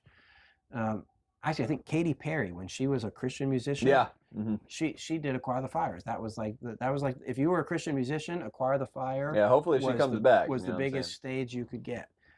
But Ron took me under his wing for 1 year and had us read all these books. The first week of our mentorship was, okay, we're fasting for a week. So has it been the first time that you were serious about a week fast? Yeah, I had done 2-day fast because as an intern, you had to do fast for a day. I think we fasted one day out of every 2 weeks. Yeah, it was just required as part of the internship, and it helps with the grocery budget of the ministry. That's really where it came from. They're like, our budget allows us to eat. 1 day fasting. Our budget now allows us to eat well. Okay, we're good. Our budget does not allow you to eat 1 day out of every 2 weeks. But no, Ron is serious about fasting. He was real serious. He loved his favorite preacher, I think, was A.W. Tozer. He had a big quote from A.W. Tozer in his office. And so, our first week of that mentorship was you have to fast for 7 days, and we would meet every day and talk. And especially because it was men, so he's like, if you're struggling with like anything like lust, this is how you kill it. Just subject your body and control it and discipline it and starve it with fasting. And before you got to the mentorship, you had to read all of his books. So he's like, before the program even starts, every book Ron ever wrote, you need to read it. Otherwise, what's the point of the mentorship because you don't know his mind, and so he's having to teach you from basics. Yeah, he doesn't want to teach you what he's already written in the books. So I feel well unprepared for anybody. I think he probably wrote about 12 books at that point. So first you got to read 12 books, then you have that 7-day fast, and then it's a weekly meeting with Ron. So these guys, everybody involved is incredibly serious about getting to the next level as far as what it is that like trying to be sharpened. They're like, I want understanding. I want. Yeah. Says, So, okay, so everyone else in this program, I mean, these were like the directors of the ministry that were now, being mentored by Ron. Other people people had a calling to preach. And of course, everyone wanted to be like an Acquire the Fire preacher. Everyone wanted the Acquire the Fire stage. Yeah, And to be honest, it was kind of your. Well, everybody would like to speak. It's not a wrong event. thing. It's like Sure. Your aspirations aren't bad if you're trying to look for the benefit of others, and that's actually a real consideration. It's only bad if that you're really just trying to propagate yourself just so people can recognize you, and that's where you shouldn't be. So it's not wrong. It's just interesting to see the aspirations as you're young coming into it. But so everyone else in this program had responsibilities in the ministry that were pretty big. Some of them were directors of different departments and things. And when I came back for my second year, they're like, so what do you want to do in the ministry? Like, as a work placement. And I was like, they gave me a list and like different things that were like, the assistant of so-and-so, who's like a big guy in the ministry. And I'm like, I don't know if I'm good at that. Or like the VIP liaison, to handle all the speakers. Oh, VIP, that's a trigger word right there. That sounds good, but I don't know if I'm qualified. I'm just like, at that point I was a 19-year-old kid and I just didn't have a lot of skills. I dropped out of high school and started working in factories at 16. Yeah. But then I was like, what about the guard booth, night shift? Yeah. And they're like, that's not a second year program. That's like a first year ministry placement. But you felt you could handle it with good. I was like, no, I really want it. I want night shift security guard at the booth. And they're like, I got special approval that year for me to do it. And now all the books that Ron wants us to read, I'm reading. You had the time to do it. I'm reading night shift at the guard booth. So I could write all my sermons. You're supposed to listen to at least a sermon a day. And he had a critique sheet. Like how was the opening? How was the closing? Like what did he do? Like, so you're learning the structure. Wow. You're learning the structure of a sermon. Yeah. And you're supposed to listen to one sermon every day from different speakers. Like who are the best speakers? So you listen to all these different. That's some good mentoring, really. Right. To be honest with you. It was real good. So you're reading all these books that he's making you read. You're listening to all these sermons and writing a sermon critique sheet and analyzing the structure of a sermon. And I could do all that in my ministry placement. Yeah. Whereas the other guys are running ministry departments. Oh man! And then on their free time they're trying to read these books and listen to sermons. Everyone was so jealous. Yeah. When I was like, oh yeah, I do. But you didn't even intend for that. You just felt like I feel I can confidently do this job. Yeah. Like, that's interesting. But I had my website, openeroutreach.com, and I was getting invites to speak at places. I was the most active traveling preacher in the group. Mm-hmm. And one time Ron was like, man, you're traveling and preaching more than I am. Ron's like, I have to have a whole call center, to put my meetings together, and people are just flying you out. But he was always very supportive. He told me, I'm your biggest cheerleader. And I'm like, that's weird, Ron. Yeah. But he has such a great heart for young preachers. And even now, he still mentors me. If I'm like, Ron, I'm having a hard time, I'm thinking about quitting or whatever. Yeah. And he'll sit down, we'll have coffee together. This is 20 years later. Yeah. And he's still available. Yeah. And but my wife, Krista, she worked in the ministry. And she's very logistical and organizational. So what you needed. Yeah, and so they would fly her out to the Acquire Fire stadiums to manage all the volunteers. So she was the volunteer coordinator at the youth events. She had a pretty good job. And that's when the twinkling and the sparkle of the eye came in. Yeah, she joined. I started taking people out every weekend street preaching. And the guys I started taking out street preaching were her group of friends. Oh, yeah. So she came out and saw us, and she was like, didn't know what to think at first, because like, you're preaching, but they're angry at you and they're yelling at you, but what you're saying is true. So she, was like looking at it. And she's like, yeah, I like it, Yeah. Like, that's really encouraging, because a lot of women, especially like brothers that I've seen, like, they're open air preachers, but like, sometimes the woman that they're considering for a pursuit of marriage is kind of feeling uncomfortable because people aren't accepting of what you're doing. Right. And they feel that the approval of others is very important. And so they don't see the bigger, weightier issue of it. And so, some guys will actually drop out because the person that they're seeking affections for is not the person that would be, supportive of the ministry. That's why I've seen supportive wives make or break a preacher. And so that was really important to me. And and then also, so we would have a chapel service every month with a big speaker that the ministry would bring in, like John Bevere or David Ravenhill. And like, they would. I don't know the first guy, but I know David Ravenhill. You don't know John Bevere? Uh-uh. Oh, he's huge. Yeah, he's got a popular bestseller, like The Fear of God is a book. He's a great preacher with that. I think he originally started with Benny Hinn and then fell out with Benny. I wonder why. But yeah, but he preaches things like repentance and the fear of God. We just went and heard him in Dallas. He's my wife's favorite preacher. Is that right? Yeah, he's David. No, that's John Bevere. Bevere. But yeah, David Ravenhill came and spoke, and I had been listening to Leonard Ravenhill, just the audio recordings, because he had already passed. And before you start, I just want to make sure it's still recording. And I was like, wow, this is the son of Leonard Ravenhill. But yeah. I really felt an anointing on his message. Do you remember what the sermon was about? Yeah, he preached about the water pots that were used, at the wedding, and how these were just simple, ordinary water pots in the corner. But I mean, they had this honor of being used for the first miracle. That is interesting. The first miracle of Jesus. That is interesting. And so how God can, and it was about, God can use these ordinary people, to do. And you want to be just one of those water pots, And yeah. It's one of those types of sermons where you just take kind of like an obscure scripture, kind of an obscure thing nobody ever thought about, and bring like some fresh revelation through it. And I was like that. It was a very humble sermon too. He was a very humble man. But I found out he lived in the neighborhood. And I looked him up on the phone book, and I called him, and I started going out and visiting him in Leonard's old library, because he had his father's old house. And I was being mentored now by Ron Luce and mentored by David. I told David at the time that I was being mentored by Ron, but he didn't know that I was actually being mentored by Ron. He just thought you were being... He thought I was an intern at the ministry like everyone else was. And he found out years later, I know I was in actual mentorship with Ron. Yeah. And then I was being mentored by David now too. But I approached it like, I don't want to just come and pick your brain. I sat him down for an interview, but I was like, do you need anything? And he was like, well, the garage needs to get painted. So I got a bunch of the interns from Team Mania to come, and we painted his garage for him. Yeah. And in fact, he told me John Bevere, when he was a kid, was part of David's Sunday school when David was teaching Sunday school. Is that right? So John Bevere, who was a big name preacher, he was Ron's best friend at the time. He sat under David as well. So God put people in my life, and then I started asking David theological questions, and he said, "Oh, you need to meet my friend Winky." So okay, the theological, like what?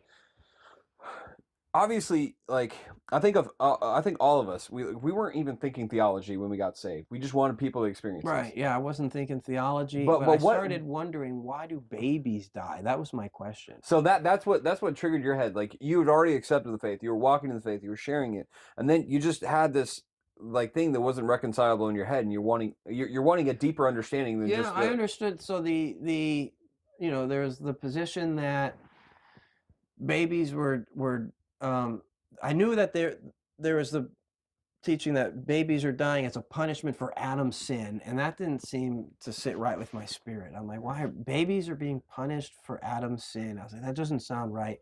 And then I knew about this Pelagian position, supposedly. Well, who called you a Pelagian first? I don't know how I heard about it, but I knew that position was that death was natural, and that babies would die even if Adam didn't sin. Which and I was like, that doesn't sound right either. But that's not even what he taught. But yeah. And I was like, so there's these two. So I was asking David. I'm like, well, one says babies die as a punishment for Adam's sin. Another says babies die as it's natural and normal, and that doesn't sound right either. I'm like, and he's like, you need my friend Winky. Winky's been studying this stuff for years, and he has it all down. And I never heard of Winky before, but Winky had published a book called Youth Aflame, and that made him very useful in YWAM, Youth with a Mission, because it became a manual for youth training. So Winky was a very popular YWAM teacher, traveling, preaching at different bases, and then other great books that were used. And he was the best friend of David Ravenhill as they were growing up, and they would go to Leonard. Well, not as growing up, no. Oh, okay. No, he was David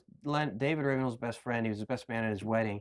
He was a contemporary of Leonard Ravenhill, Leonard even mentions Winky in one of his sermons about this. You know, if you have any questions, ask Winky. He's a bookworm. You know, because Winky has this huge library. Dude, I mean, like if you hear the guy talk just on just regular conversation, he's always pointing you to a book here, a book there. Winky was Keith Green's mentor. Oh, is that right? Yeah, and he's one. You don't hear about this. Winky, you know what I'm saying? Winky. I think I even heard like he was considered like kind of like a co-founder of Last Days Ministry and the Last Days newsletter. He's the one who turned Keith on to Charles Finney. He gave Keith Green his first collection of Finney books, and Last Days was really big in promoting Finney in their Last Days newsletter. And so Keith Green was mentored by Leonard Ravenhill and Winky Pratney. Yeah. And so David didn't know Winky growing up because David, you know, it was like his father's friend. Yeah. You know, but they were closer in age. Leonard was older than Winky, and they became good friends, and was his best man at his wedding. So he turned me on to Winky. I went over to talk to Winky and started asking him theological questions, and he gave me the Truth Manual with Gordon Olson, and then I heard through John Duncan about Jed Smock. So I was talking to Jed Smock on the phone, and he said he was coming through campuses in Texas.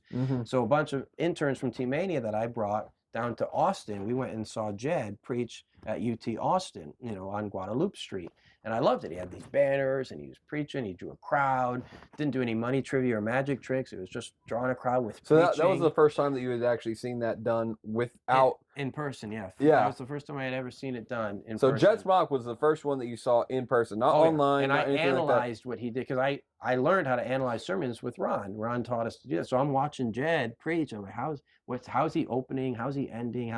What's the middle? And how's he drawing this crowd? And I already realized he's preaching until he gets a heckler, and then he engages that heckler until he gets a crowd, and he starts with these controversial one-liners to try and get a little heckler.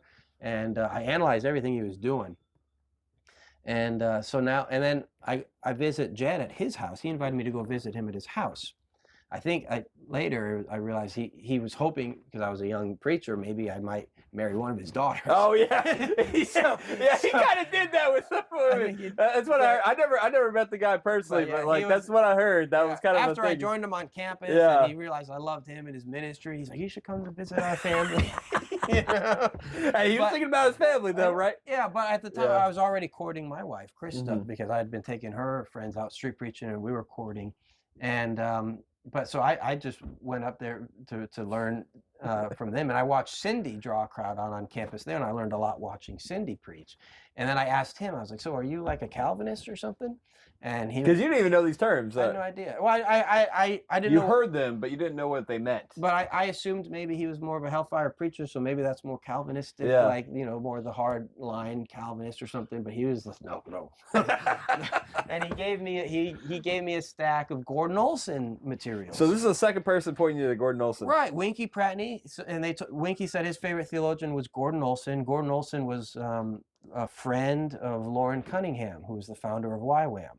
Okay. And Gordon Olson, and then his right-hand man was Harry Kahn. So Gordon Olson, Harry Kahn, and Lauren Cunningham at the founding of YWAM was teaching like Finney's systematic theology and moral government theology in YWAM. And so Winky came up under Gordon Olson and looked up to Gordon Olson as his favorite theologian, you know, and Gordon would teach on things like the broken heart of God, which, you know, like no other theologian would expound on. And that it's still to this day that you know, still to this day, God's heart is so neglected, and it's all about, like, even Calvinists will talk about you, like God's so sovereign, but he's so impersonal the whole time he's being talked about. Right. And they make the greatest attribute of God like his. We're accused. That's what's funny. We're accused of making man so high, but yet his emotions are so denied. Right. And yet we're talking about the emotions of God and how that he's not getting what he deserves, and he's not getting the joy that he should have. Instead, we're giving it in place of where joy should be. We're giving him pain and anguish and all this other stuff. I think they're preaching a philosophical God, and we're preaching and we're elevating God. We're preaching the personal God of the Bible. But so I thought, wow, so here Winky Pratney is pointing me toward Gordon Olson and moral government theology and Charles Finney, and then Jed Smock is pointing me. He gave me the same books. And I realized that, you know, Jed and Winky, they knew each other. Winky had Jed's book in his library, and they had spoken at some of the same... What was that book called? Who Will Rise Up. Yeah. And they had spoken at some of the same conferences, and they knew each other, and they were part of the same theological camp. And so now I had, Ron Luce was mentoring me, David Ravenhill was mentoring me, Winky Pratney was mentoring me in somewhat, because I would call him and ask him questions, and I was like, hey, they say that we can inherit sin, but I was reading in this book, they say we can't inherit righteousness. I'm like, that doesn't make any sense. Yeah. Like, yeah, they're contradictory. I'm like, yeah, I mean, if we could inherit the sin of Adam, why don't we inherit the righteousness of Noah? Yeah. Like, that doesn't make, and it doesn't. And so like Winky was there for me when I had questions, and he would have me over for smoothies at his house. And Winky introduced me to different people. I wrote a book on free will. He was traveling around telling people about this, young, 20-something-year-old who wrote this theological book it was almost 700 pages on free will. And so Winky spoke very highly of me to different pastors that he was, promoting. And like, that's how I met the Chi Alpha guys, that they said Winky came and spoke, and one of them asked about like some street preaching, and he's, oh, you need to meet my friend Jesse. Yeah. So I got introduced to them as Winky's friend. So they always, thought very well of me, because they're like, this is Winky's friend, So early on, God really connected me with some high, big name preachers, and that did open up some doors. Like David Ravenhill, Ron Luce, Winky Pratney, and then Jed Smock, and these were the big influences that really shaped my ministry. And Leonard Ravenhill, but he had already passed. And like, I mean, what's crazy is that Winky Pratney said, I think a recent video, but he was talking about like Leonard Ravenhill didn't think he ever got a revival, but I mean, you, me, and like a whole bunch of other people, like we're really fruits of that revival that he didn't ever get to see, because like honestly, like men that wanted more, and I still hear today, people get inspired by the shocking youth message from Paul Washer. But then all of a sudden they get turned on to Leonard Ravenhill, and then they understand prayer is important. They understand God, like, to honor God, to glorify him, to not screw around with sin, eternity. And so it's still impacting people well past his age in the 90s. Yeah, when I was reading Leonard's books as a new convert, I mean, I just felt the unction and anointing of God. Like you could tell the man prayed. It was interesting. I was at the dentist office in Connecticut, and I was reading a Leonard Ravenhill book, and I was just feeling the presence of God and the anointing of God, and God's preparing me for my street ministry. And I go up to the counter, because they call my name, and the lady there was like, what are you reading? And I was like, oh, Why Revival Tarries. So is that a religious book? And I said, it is. I said, how do you know? Like, I thought, are you familiar with it? Do you know who Leonard is? Yeah. And she's like, no, I could just tell, because I could just feel the presence of God all over you as you were just sitting there. And I was like, oh. I said, what church do you go to? And she's like, oh, I don't go to church. Yeah. I said, well, what do you mean how do you know about the presence of God? She's like, because I could feel it. I was just like, I can't believe that. I'm just sitting. If that's not an endorsement for a book, then I don't know what is. I'm sitting in the lobby of the dentist reading Leonard Ravenhill. I feel the presence of God over me, and she feels it too. Yeah. And she's not even a Christian who goes to church. Yeah. She's just like, you're reading a religious book, aren't you? Because I could feel the presence of God all over you. That's awesome. Wow, that was something. There's a guy, I don't know if I told you this before, but over there in when I lived out there in Tyler, because apparently he had a ministry over there for a time. I don't know if he got familiar with some of the preachers around the area, but there was a pastor by the name of Brother Purdy. And he said when he was younger, he said that he remembered going to this prayer group at somebody's like house or apartment or something like that. And there was this man just praying, and he was getting irritated by him. He's like, oh man, this guy's praying forever. And then I guess his wife was with him, and then he ended up falling asleep. No, that was Leonard, huh? And then he woke up, and the guy's still praying. He got mad. He's like, okay, we're leaving. He didn't know who Leonard Ravenhill was. He didn't even but later on he found out who he was, and he had gotten closer to God as time had continued to go forward, and it breaks him to tears still to this day when he tells you the story. And he cries because he realized that he just wasn't in the right headspace. Right. And but you know what the man does? He has a office area, and he has a couch, and he makes sure to pray every single day. Yeah. And the thing is that the only reason that Leonard Ravenhill is able to be in that place to impact us years after is because of the time he spent in prayer. You could feel, even through his messages, it's just like he's reaching past the time frame, and he's able to reach into hearts still to this day. He reached into my heart. He reached into your heart. He's reaching to so many men because there's something that goes beyond just the head knowledge. It was the presence of God, that he was there, and that his words, were speaking, and that you could feel the presence of God reaching in your heart, changing the way you think, the way you act, the way you reflect. And he said a preacher who doesn't pray 3 hours a day is not worth a dime a dozen. But Leonard himself would pray, at times maybe 6 hours a day. But in his later years, he was praying like 8 to 12 hours a day. That's crazy. I can't I'm put to shame with that for sure. But he really liked the book Praying Hyde, and you read Praying Hyde. Who's Praying Hyde? You don't know that book? I'm telling you, man, you're sharing a lot of names that I haven't heard. That's why I like hearing this. Praying Hyde. Well, and David Brainerd, all these great. Yeah, David Brainerd. Leonard was really inspired by these intercessors before him who also prayed just hours and hours a day, like Praying Hyde and David Brainerd. And so that really influenced me as a brand new preacher, that I needed to spend quality time in prayer. And so I was always sneaking off, trying to get alone with God in prayer, and waking up early to pray, or staying up late and praying, and that was huge. That was, and that's when you really connect with the Spirit of God, and you get anointed. I think the anointing is nothing more than just the presence of God being on you. And if you're never in His presence, then you can't expect anything. Yeah. And people what was the expression he used? By seeking Him. People make a 10-cent prayer and they expect like a something payout. I remember him saying something like that. They expect like a $1,000 payout for a 10 cents thing, and they wonder why their ministry isn't doing anything. Yeah. Not money wise, but the reaction of people in the hearts of where you're preaching. And so, I mean, but yeah, so Leonard was, like I said, Leonard was a mentor to Keith Green. Keith Green's ministry, Last Days Ministry, sold to Teen Mania. So I'm at Teen Mania as an intern. This was when I was 17. Yeah. And there was a website back then called Fire on the Altar. And Fire on the Altar would take these great preachers and take their audio clips and put them to like music. And that's where you get things like the Martyr's Prayer was a big one. And then the Revival Hymn was another one. Revival Hymn, I do have that on a CD. Yeah. And and so like, when you're like, a teenager listening to your headphones, and now I'm a Christian, so I'm finding cool things to listen to. I'm like the Revival Hymn and the Martyr's Prayer. Yeah. And I would hear this preacher, and I was like, who is that one? And I'd look at the names, and that's Leonard Ravenhill. And I was like, this guy is on fire. Yeah. I was like, that's the guy. I was like, I want to find out what church he pastors, and I want to go hear him. Yeah. And then so I that happened when I was at Teen Mania. I said, I'm going to go to his church and listen to him. The next day, my small group leader says, we're going to go for a walk for today's meeting. So we go for a walk to the Garden Valley Cemetery. Mm-hmm. And then he says, now in that corner over there, Keith Green and Leonard Ravenhill are buried. And I said, Leonard Ravenhill? I said, that dude is dead? Oh, yeah.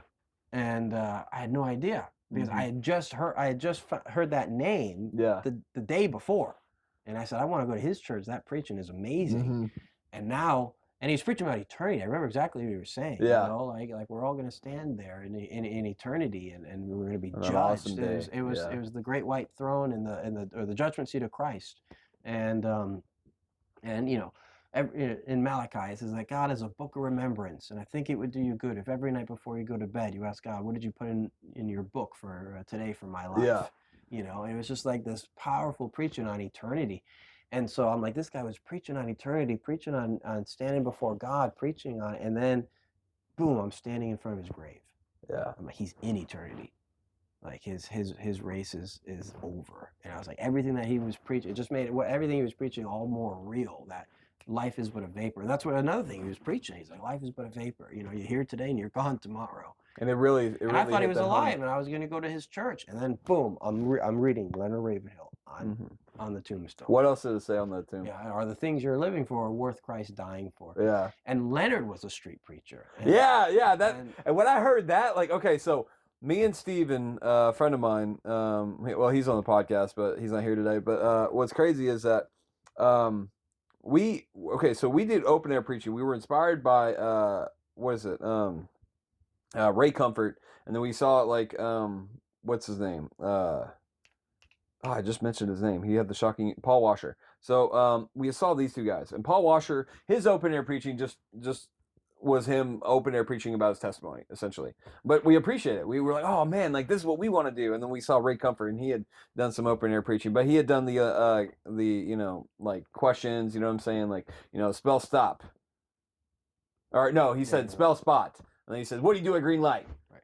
And then they're so if you're wrong about this, you can be wrong about that. And we use that from time to time, but whatever little bit helps you to get out, because sometimes you got that uncomfort, you know what I'm saying, that comes over your chest, and you're just like, it's a good way to like, kind of engage people on a different level. But we go out there, we start preaching, and our first preach was ever on OU campus, and what was crazy is that they have this big old statue of a farmer, and he's casting seed, and so it was just like really, really impactful for us. And we were like, yeah man, we're casting the seed, this is what this campus was made for.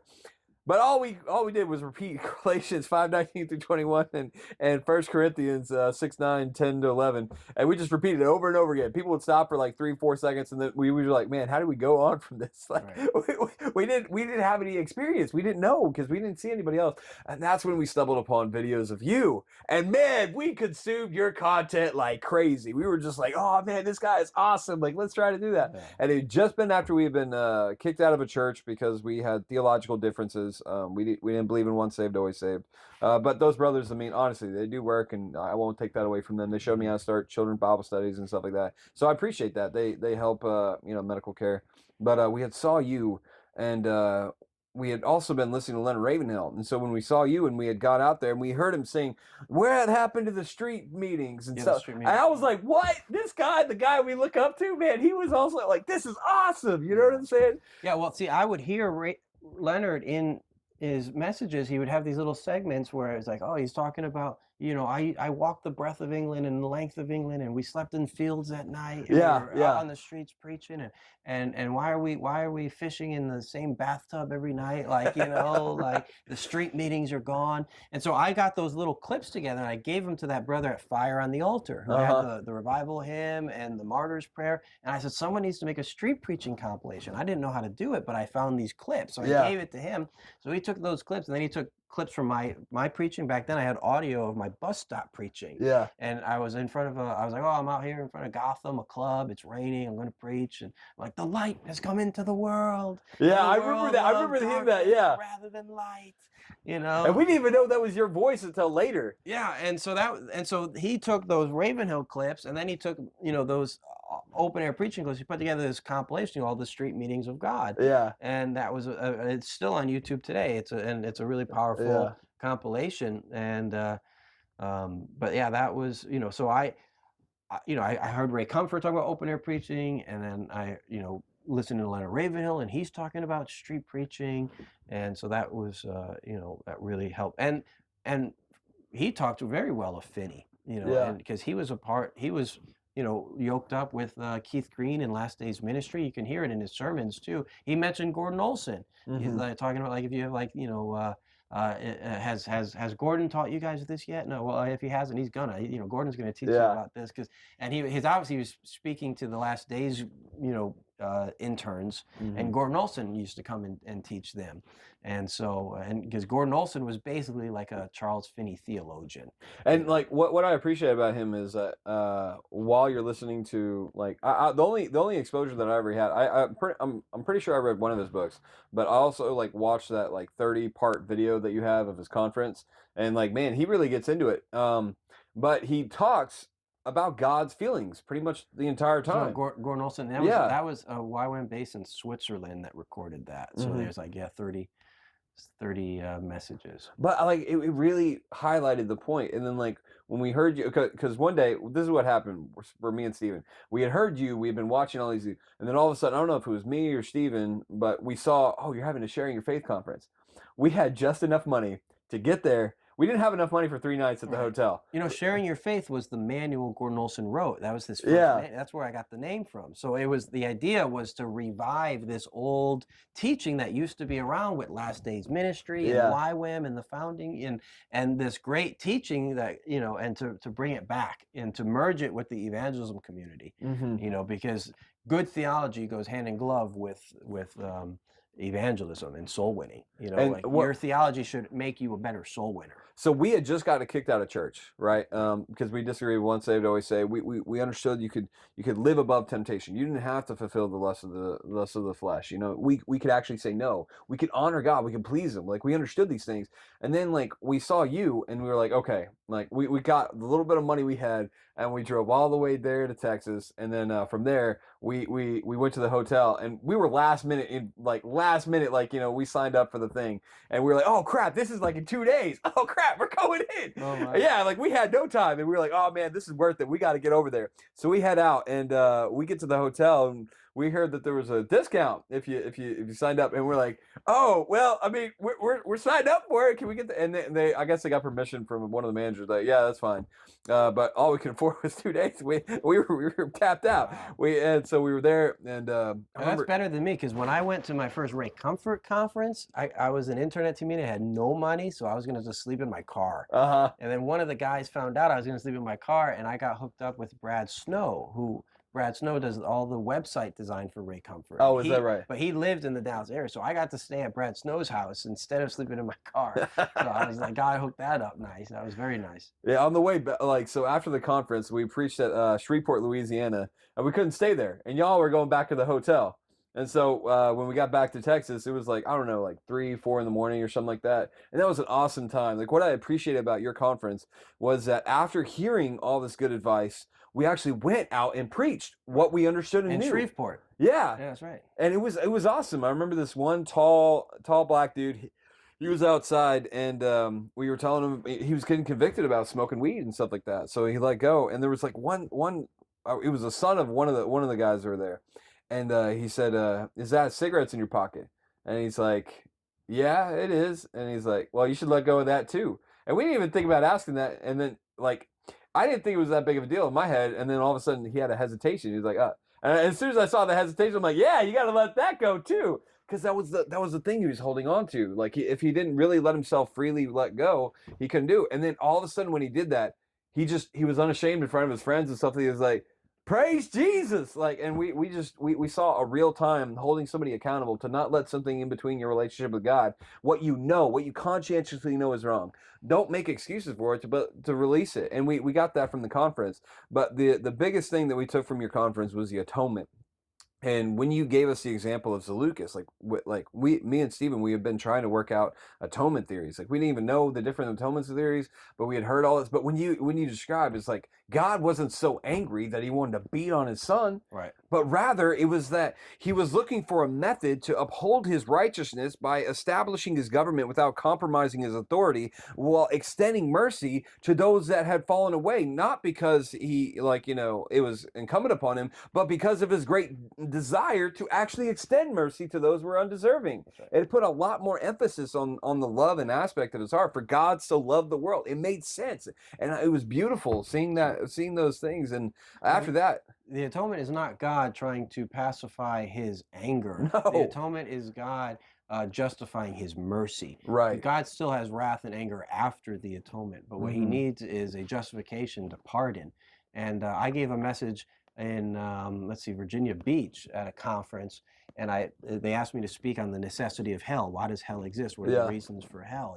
And I went through all the reasons for hell. Hell exists to be a public display of God's anger and God's hatred for sin, God's regard for His law, God's love of righteousness, God's to deter other people from sinning. And I went through all of the reasons that hell exists, and then I said at the end, and this was the pivot and twist of the sermon, was the atonement accomplishes all of these things. And so that's the why is the atonement necessary? For the same reason hell would be necessary if there was no atonement. So every governmental purpose of hell to display His anger, to deter other people from sinning, the atonement takes the place of hell. If God is going to remit our penalty, which is hell, something must take its place to accomplish its governmental purpose. Where is that message? Is it still on you? Is it on YouTube or not? Yeah, I think I just put it on. I put it on my YouTube recently because I didn't record that one. It was a really good one. And so when I just spoke at a church in Canada, I gave that exact message. Okay. And so I recorded the audio on my phone. And I kind of stopped recording video because I have like 1,000 videos to get back online. So I'm like, Yeah. I don't need to create new Yeah. content until I get the old stuff back up. But I was like, that was a really good sermon, and so I did preach it. And I normally never preach the same sermon twice. It's a thing I do. It's always fresh and new. But I was like, that was a real good one, and I like to refine it some more. So I'm glad you did, because now I get to hear so it. You know what I'm saying? Yeah, and I thought it was a great way to present the atonement, because people can really understand the purpose of penalty. Yeah. When you're talking about the purpose of hell, and you're like, yeah, that's why that's why hell needs to be public. That's why, because it, like a lot of these other forms of atonement, like everybody brings in substitution. That's like pretty much all staples. I'm saying of the atonement substitutes hell. But like in that aspect, like what's the driving force? What is the need for it? Why does God rejoice in it? And then people come up with some wacky ideas. And like for me, I just never felt comfortable with what I was hearing from all these different people. And I was always asking for atonement. And you know what's funny is that I asked somebody, me and this random girl that I went to school with, we were having an argument about atonement. And I couldn't put it in words yet, but like I had just watched your conference, and you had posted up the video. And so I sent it to her. And she's like, oh, this guy's in a hotel, I don't need to listen to him. I just thought that was such ignorance. Like you're just your decor is what's preventing you from hearing good substance. Like judge it on the merits of what you hear, not on the thing. But once I realized, like, humility is sometimes oversought because of the way it looks. And like I was just so appreciative, because like honestly, if you were to look at you, you would not think you were a gangster rapper, fighter, brawler. Like you would not visualize that if you see the family man that you are now, with your 4 beautiful children, your beautiful wife. I posted my first passport for my first mission trip when I was 16 years old, but everyone thinks it's a mugshot. It looks right. You got like a mugshot. You got your wife beater on and stuff. And when I came back from the mission trip, we're going through the checkpoint at the airport with the customs, and we had we came from Europe. It was a different time zone, as the other side of the world. So like it was in our new sleep habit now, this is like like 3 o'clock in the morning, but in the US it's not. So I'm like so tired and bloodshot eyes, and the customs thought they're like, he's on drugs. And the pastor had to vouch. He's like, no, he's not. We just came from it's a red eye flight. That's what they call it. It's like, this is he's just really tired. But when the customs guy asked me, he's like, are you high? I just started laughing. I was like, what? And that probably made you look more. And that's what. Then he's like, so why are you laughing? I was like, because I'm not. This is ridiculous. I was like, I haven't done drugs in a year. Like I got a year of sobriety. I'm good, man. Why are you questioning me? Yeah, that's funny. But so you've come to like throughout this walk. Okay, I guess the last thing I kind of want to touch on that I think is something that I've actually had questions about as an open air preacher, and like having a wife, now having a daughter, you know what I'm saying, is that so how are you able to handle family, ministry, and going forward? Like how are you able to handle it? Because I mean, it is a burden for some of us that, like, it's obviously not every path is the same way, but just to kind of hear from other brothers, like there needs to be a level of responsibility, like, you know what I'm saying? Yeah, well, whatever you focus on and make a priority gets done. And so you have to juggle between, ministry, work, and family. And you have to allot in your schedule time for that, But some guys are really bad about it. I mean, I've seen and that's the thing, is that we've been probably more blessed than others, because a lot of times I'm able to work from home. I can write my books at home. I can edit my videos at home. And then when we hit the road, sometimes the family would travel with. I try not to be away from the family for too long. So if I'm traveling solo, I don't want it to be a very long trip. But a lot of times, we're traveling the country as a family, so we actually spend a lot more time together than the typical family gets to. So, rather than being a hindrance to family, ministry has been a blessing to it. But like I will say this, is that the fact you're able to have this kind of thing is based off on a really good woman. You know what I'm saying? Because you would not be able to, be as well put together and being able to do the ministry that you are without, like, her support. Like she makes up a huge part of your ministry. And Ben Shapiro said that recently too, is like the most important thing is to find a spouse that shares the same values and beliefs as you. And that makes all the difference. And like we're on the same page with raising the kids and what we're teaching the kids and the example that the kids are seeing from both parents. But like attractiveness only goes so far. Don't get me wrong, like, you know, we both landed women way better than us, but I mean, Well, you have to be yeah, but attracted to your wife, but I remember, like, I was being mentored, like I said, by David Ravenhill, and I told him there's this, this girl, and she's got like a great prayer life and all of these things, and so your mind was you understood the I maturity understood. of it. Oh yeah, and Yeah. but he was like, well, you have to be attracted to her. I'm like, oh no, I am, but she's got a good prayer life. He's like, yeah, you don't want to marry some old hag that's a good prayer life. David Raven said, Yeah. Yeah. You would not expect Yeah. that. And I was like, no, she's not like an old hag. Like I think the most important thing is character. You marry someone for their Yeah, character. that's going to stand the test of time. Because their beauty will fade, and that's when these guys who they marry a pretty girl, and then she gets older and aged, and then they want another young and pretty girl, so And it's stupid. they And get a lot divorced. of women feel that their value is found in looks because that's what society tells them, Sure. and they're actually detracted from that. And so what they pursue is only a fleeting vanity, and that's what they try to build themselves over. And so as it becomes harder and harder as time goes on, Yeah. they feel less and less deserving and less valuable. And that kind of is demonstrated in the way that they treat you, because they're bitter, they're angry because they're not getting it as easy as it was, because when they used to be looked at, now people are passing them over for the person that's coming down the street. Yeah. But when you find that your character is not found in necessary, or that you're not being appreciated for your looks, but you're being appreciated by the way in which the stands that you make, and you recognize God's heart in other people, you're not caring so much what people see from the outside, but you care about what you leave for the people that are coming in your life. And it makes for that much more of a peace. And so, like, but I just want to give a credit is that, like, you have done a lot of work, and like that's why I look up to you as an example. Like, I'm trying, like, I'm starting off, you know what I'm saying? You know, I was in California for a time, you know, that crazy loony place. I don't know if you heard about, you know, some weird people out there. But anyway, I was over there, and it got expensive. It got hard to live, and I just couldn't keep on affording over. And then I was being brought over here, and now I have an opportunity set before me.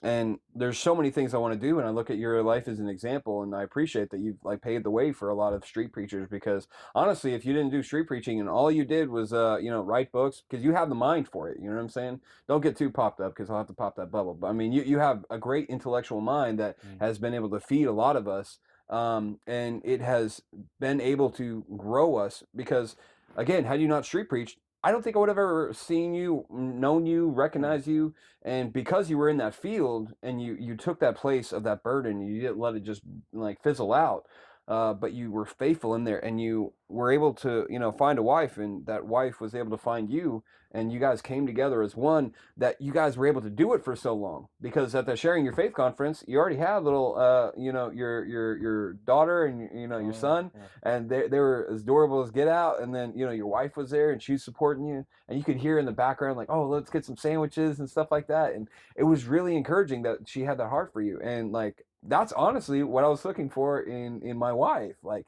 Krista was kind of the example that I was hoping for. That I was like, man, I want to find a wife that is supportive. And thankfully I found one. I've seen unsupportive wives break their street preaching husband because they're just critical of what they're doing, and especially if they start getting beat up on the street or arrested on the street. Then sometimes the wife leaves. That's crazy. That really has happened. Sometimes the wife leaves the husband because of his ministry. Yeah, and so it can really you want to make sure when you're choosing a wife, you're choosing the mother of your kids, that she's going to be supportive of your ministry, and you want to fall in love with her character, because there were lots of pretty girlfriends that I had as a sinner, and I'm like, if I'd ever married any of them or got any of them pregnant, we had a kid, like they would be the ones, that are, now they're alcoholics, or they've been going to the nightclub, out through their 20s and 30s, and it's like they've had abortions. If you get a girl like that pregnant, she's gonna kill your kid. Possibly, yeah. And it's like you want to fall in love with a woman for her character, share the same beliefs, make sure she's supportive of your ministry,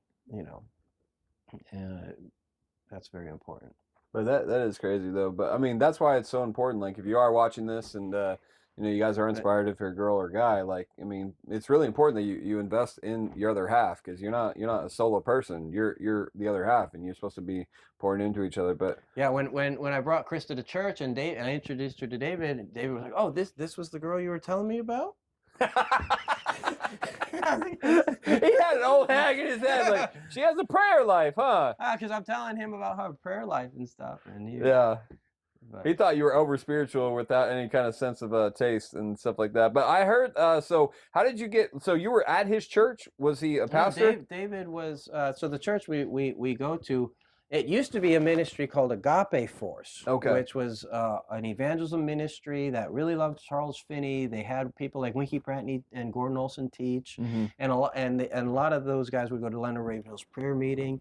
And then when that ministry dissolved, a lot of the people stayed and built the church, and a lot of the elders of that church are now they're elders now. They used to be members of Agape Force. They used to go to Ravenhill's prayer meeting. So Winky Pratney, when he was itinerating, would come and speak at least once a year.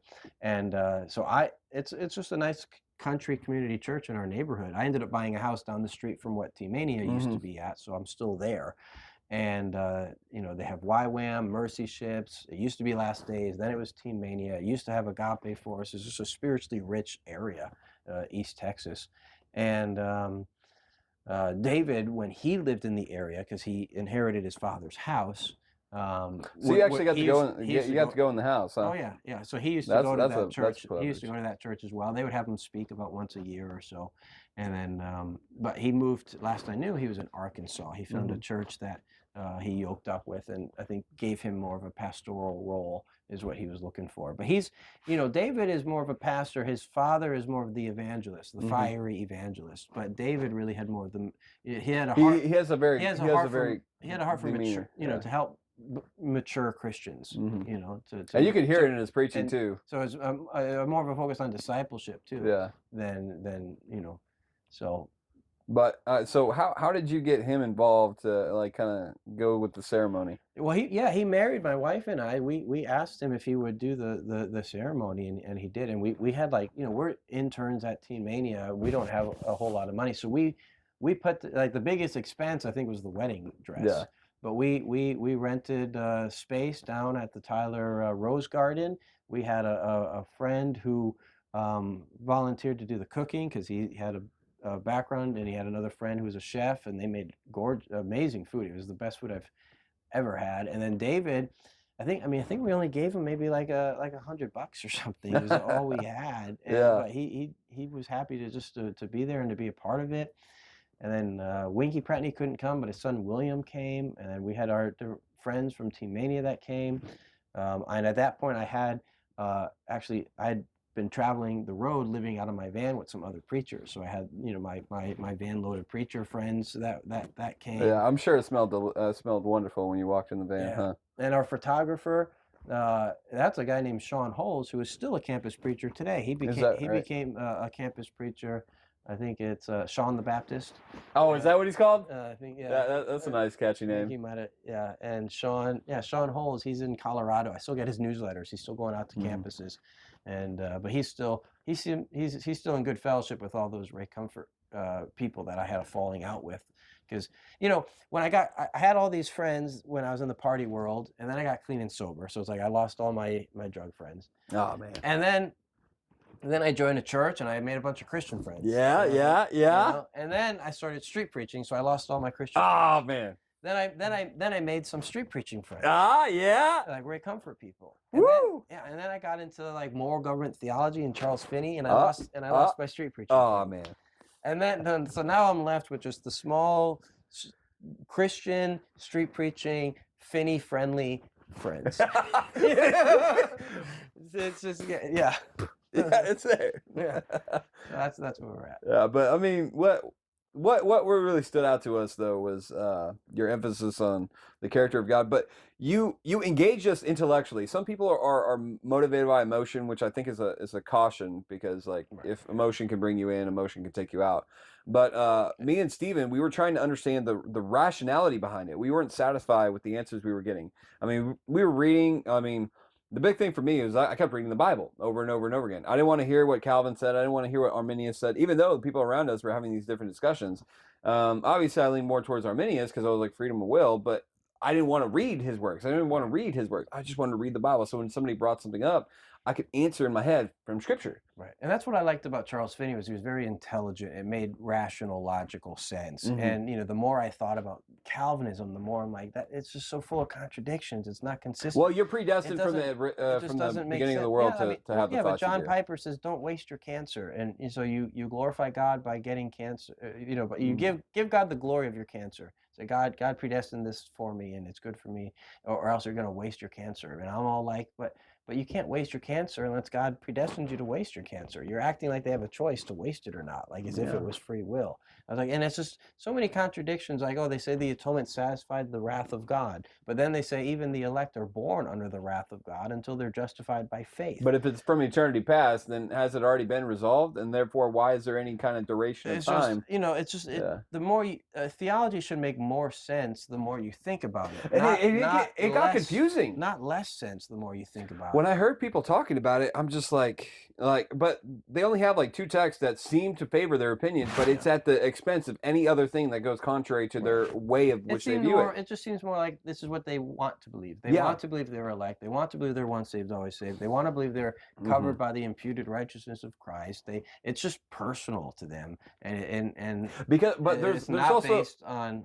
there's also like the aspect of like a group mentality, people with doctorates, That's people that true. are smart, and so they appeal to men that are wiser than them, Right. and they I feel sometimes blindly But follow it. that's what I loved about moral government theology was like Finney was intelligent, rational, logical. Gordon Olson was an engineer, Hmm. and you read his writings, very intelligent, well Yeah, he breaks spoken, it down. Like very whenever I remember reading his articulate. book, and it's like, okay, I got to read this a couple more times And because it, he got really down to the minute and it detail. was what I already believed. I believed Hmm.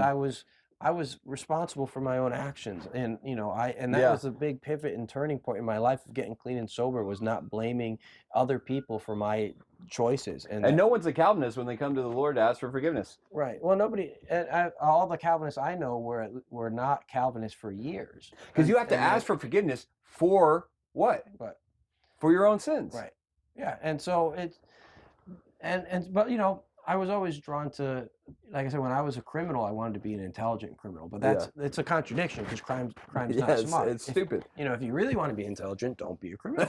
Right. Like that's Yeah. really intelligent. But that's what I loved about moral government theology. The writings of Finney, the writings of Gordon Olson was that this is intelligent, rational, biblical, scriptural. But I think that's the way theology is supposed to be. And it's so joyful when you get to understand the mind of God, because it's like learn of me, the precept upon precept, line upon line, word upon word. Like, and when you actually break it down, it's like, come try me, test my justice, test my righteousness, and see if there be any wrong in me. And it's like God is compelling men to do so. Yeah. But when you take from the perspective that like, well, everybody's doing his either declared will or his secret will, then it just becomes irrational. It becomes nonsensical. It becomes like an unraveled mess. I think also I'm very practical too, and I like a theology that's it's practical. It's like I have free will, I'm responsible, I can better my life, I can choose my own character. Like those are very practical. Yeah. But other theology like Calvinism, I think is very abstract. It's like, oh, you're covered by this mystical imputed righteousness of Christ. Yeah. You were elect before the foundation of the world. It's all these abstract ideas, and it's so distant, and distant. it's not very like you become a wishful thinker. Yeah. You don't actually know if what you're doing is right and wrong. And like, to be honest with you, I understand where they come from, what I'm saying, because there's brothers out there right now struggling with it, and hopefully that through this, but the practical aspect of like, you can do right now, and God has given you everything in life for godliness now to do what's right now. And holiness is a very practical doctrine. Free will is everyone assumes that there's a free will in living their life.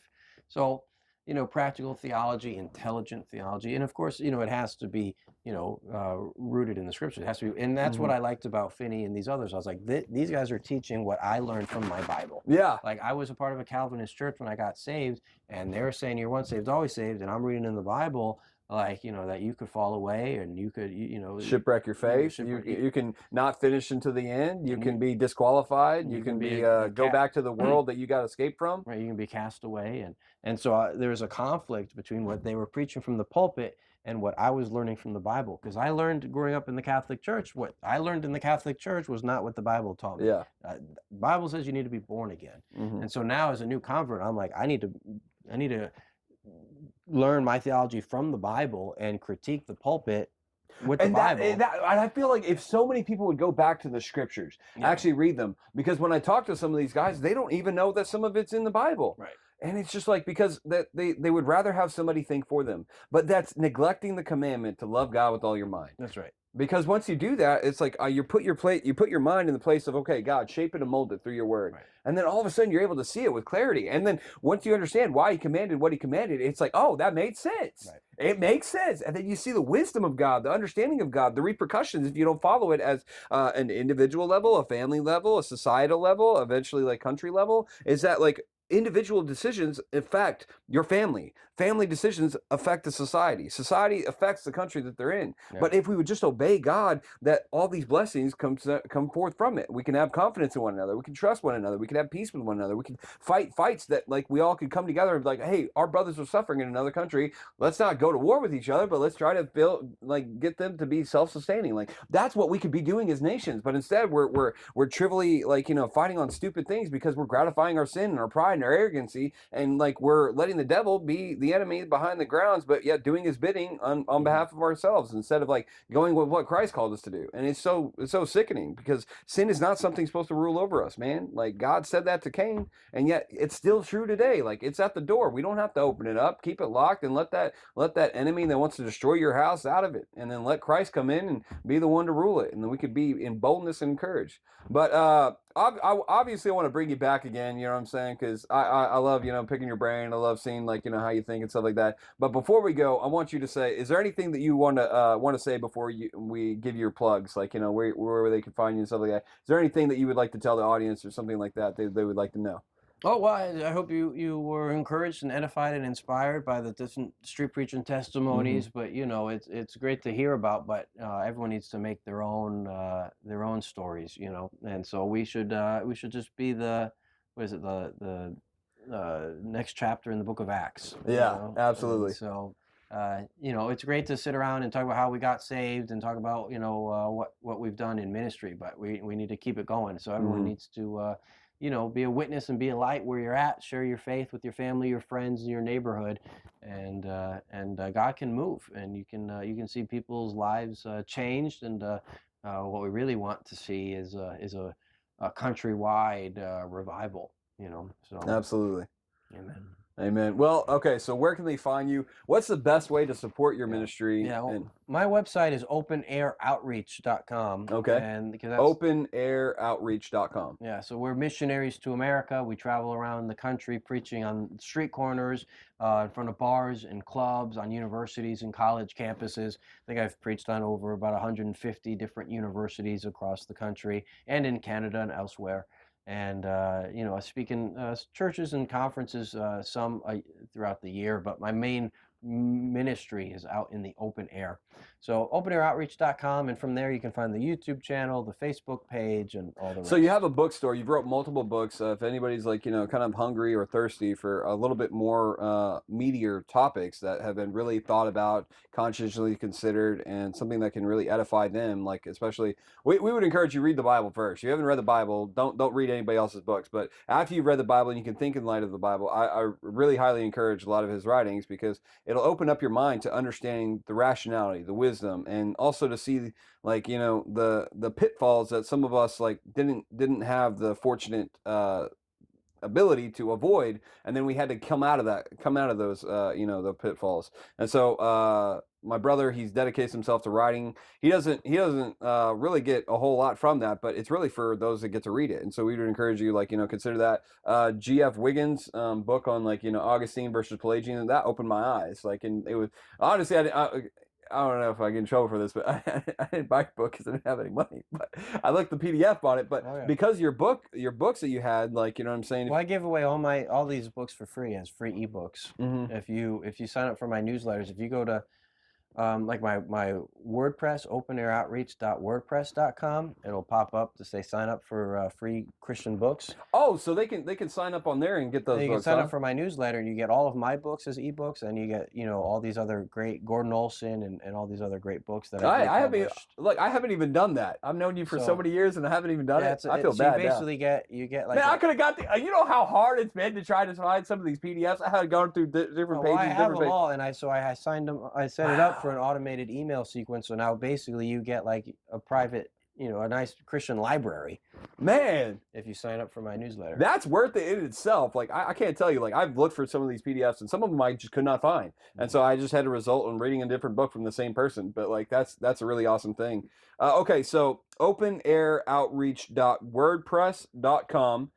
They can subscribe to your email, and then from there they can see what's happening with your ministry. You can find it all from openairoutreach.com. Like I said, you can see it says Facebook or YouTube videos, and it also says like free ebooks. But I gotta say, I love a hard copy sometimes, especially when you want to make notes. And like, he's put his effort and time in several of the books he's authored, and he's still working on an atonement book that's supposed to be coming out. I got an atonement book. I got a street preacher manual. I got a book against socialism. These are all books that I've started, and I just need to focus on finishing them. But they're labors of love. And they'll have an impact after we're gone. But yeah, we certainly don't make a lot of money unless you're on TV and you're selling 1 million books. I wrote a 690-page book on free will, and I just looked the other day to see how much do I make per book profit, and it was like $1.50. Yeah. It's like, so I need to sell 100 books to make $100, and I was like, and you put way more time into your editing and everything like that. Your hours that you actually go back and edit. Like, people don't realize how many hours it takes to make a book. Yeah, especially 690 pages. Yeah, that's a lot, man. My book, I think, is only like 200 pages. What's the math? Like, what, $1.50 divided by 690? Like, what are you making per page? And like the hours that it takes to go and then come back and like the whole editing process. But no, you got to be on TV and big marketing to make money. Well, what my hope is that some of you guys out there that you feel like you've appreciated his ministry, consider getting a book for yourself so you can show the rest of your family. But also consider giving him a donation, a one-time donation. He may not say this, but I'm going to say that is that we've really appreciated his life, because myself personally, my family would not be where it is today without the example that I've seen from him, and I wouldn't have been able to pray for a godly woman unless I saw his woman or his wife as an example. So I really appreciate her, and my hope is going in the future is that he would be a blessing to you as you go into his other videos on YouTube. And where's your YouTube channel? What's the YouTube channel called? Yeah, well, you can search on YouTube for Jesse Morrell or Open Air Outreach. So Jesse spelled Jesse, Morrell spelled Morrel. Yeah, 2 R's, 2 L's. Okay, 2 L's. I always got that messed up. I remember in the beginning, I was like, is it two R's? Is it 1 R, 2 L's? I got to check that up a lot. So Jesse Morrell, and then you also have a theology that kind of breaks down some of these ideas where they come from. What's that YouTube channel called? I think it's Bible Theology is my theological YouTube channel. And if you want to know which one, it's you holding a book, right? Or you holding the Bible and looking down on it. That's it. You can search my most popular theological documentary on YouTube is called Beyond Augustine. And Beyond Augustine. Beyond Augustine examines the early church fathers who were before Augustine and what did they believe. So. Yeah, I remember watching that video after we came back from the conference. Oh, good. And then we were like, man, we were not born wicked and ungodly. We were born innocent, and we make up our own moral character. Therefore, we're responsible, and we're no longer victims. We're culprits of our actions, and we're guilty of our actions, and therefore deserving of punishment. Right. Man, it changed the dynamic in how you approach people. You don't see them as poor little victims, but you see them as man, you did against your conscience. It's time to get right with God, and it holds so much more weight. But anyway, I really appreciate the time, and can't say thank you enough for taking this opportunity with us. And hopefully, again, you guys were inspired, you were encouraged. If you ever want to reach out to Jesse in a way to kind of see what's going on, just go to his WordPress, subscribe, and you'll see what's going on with the ministry.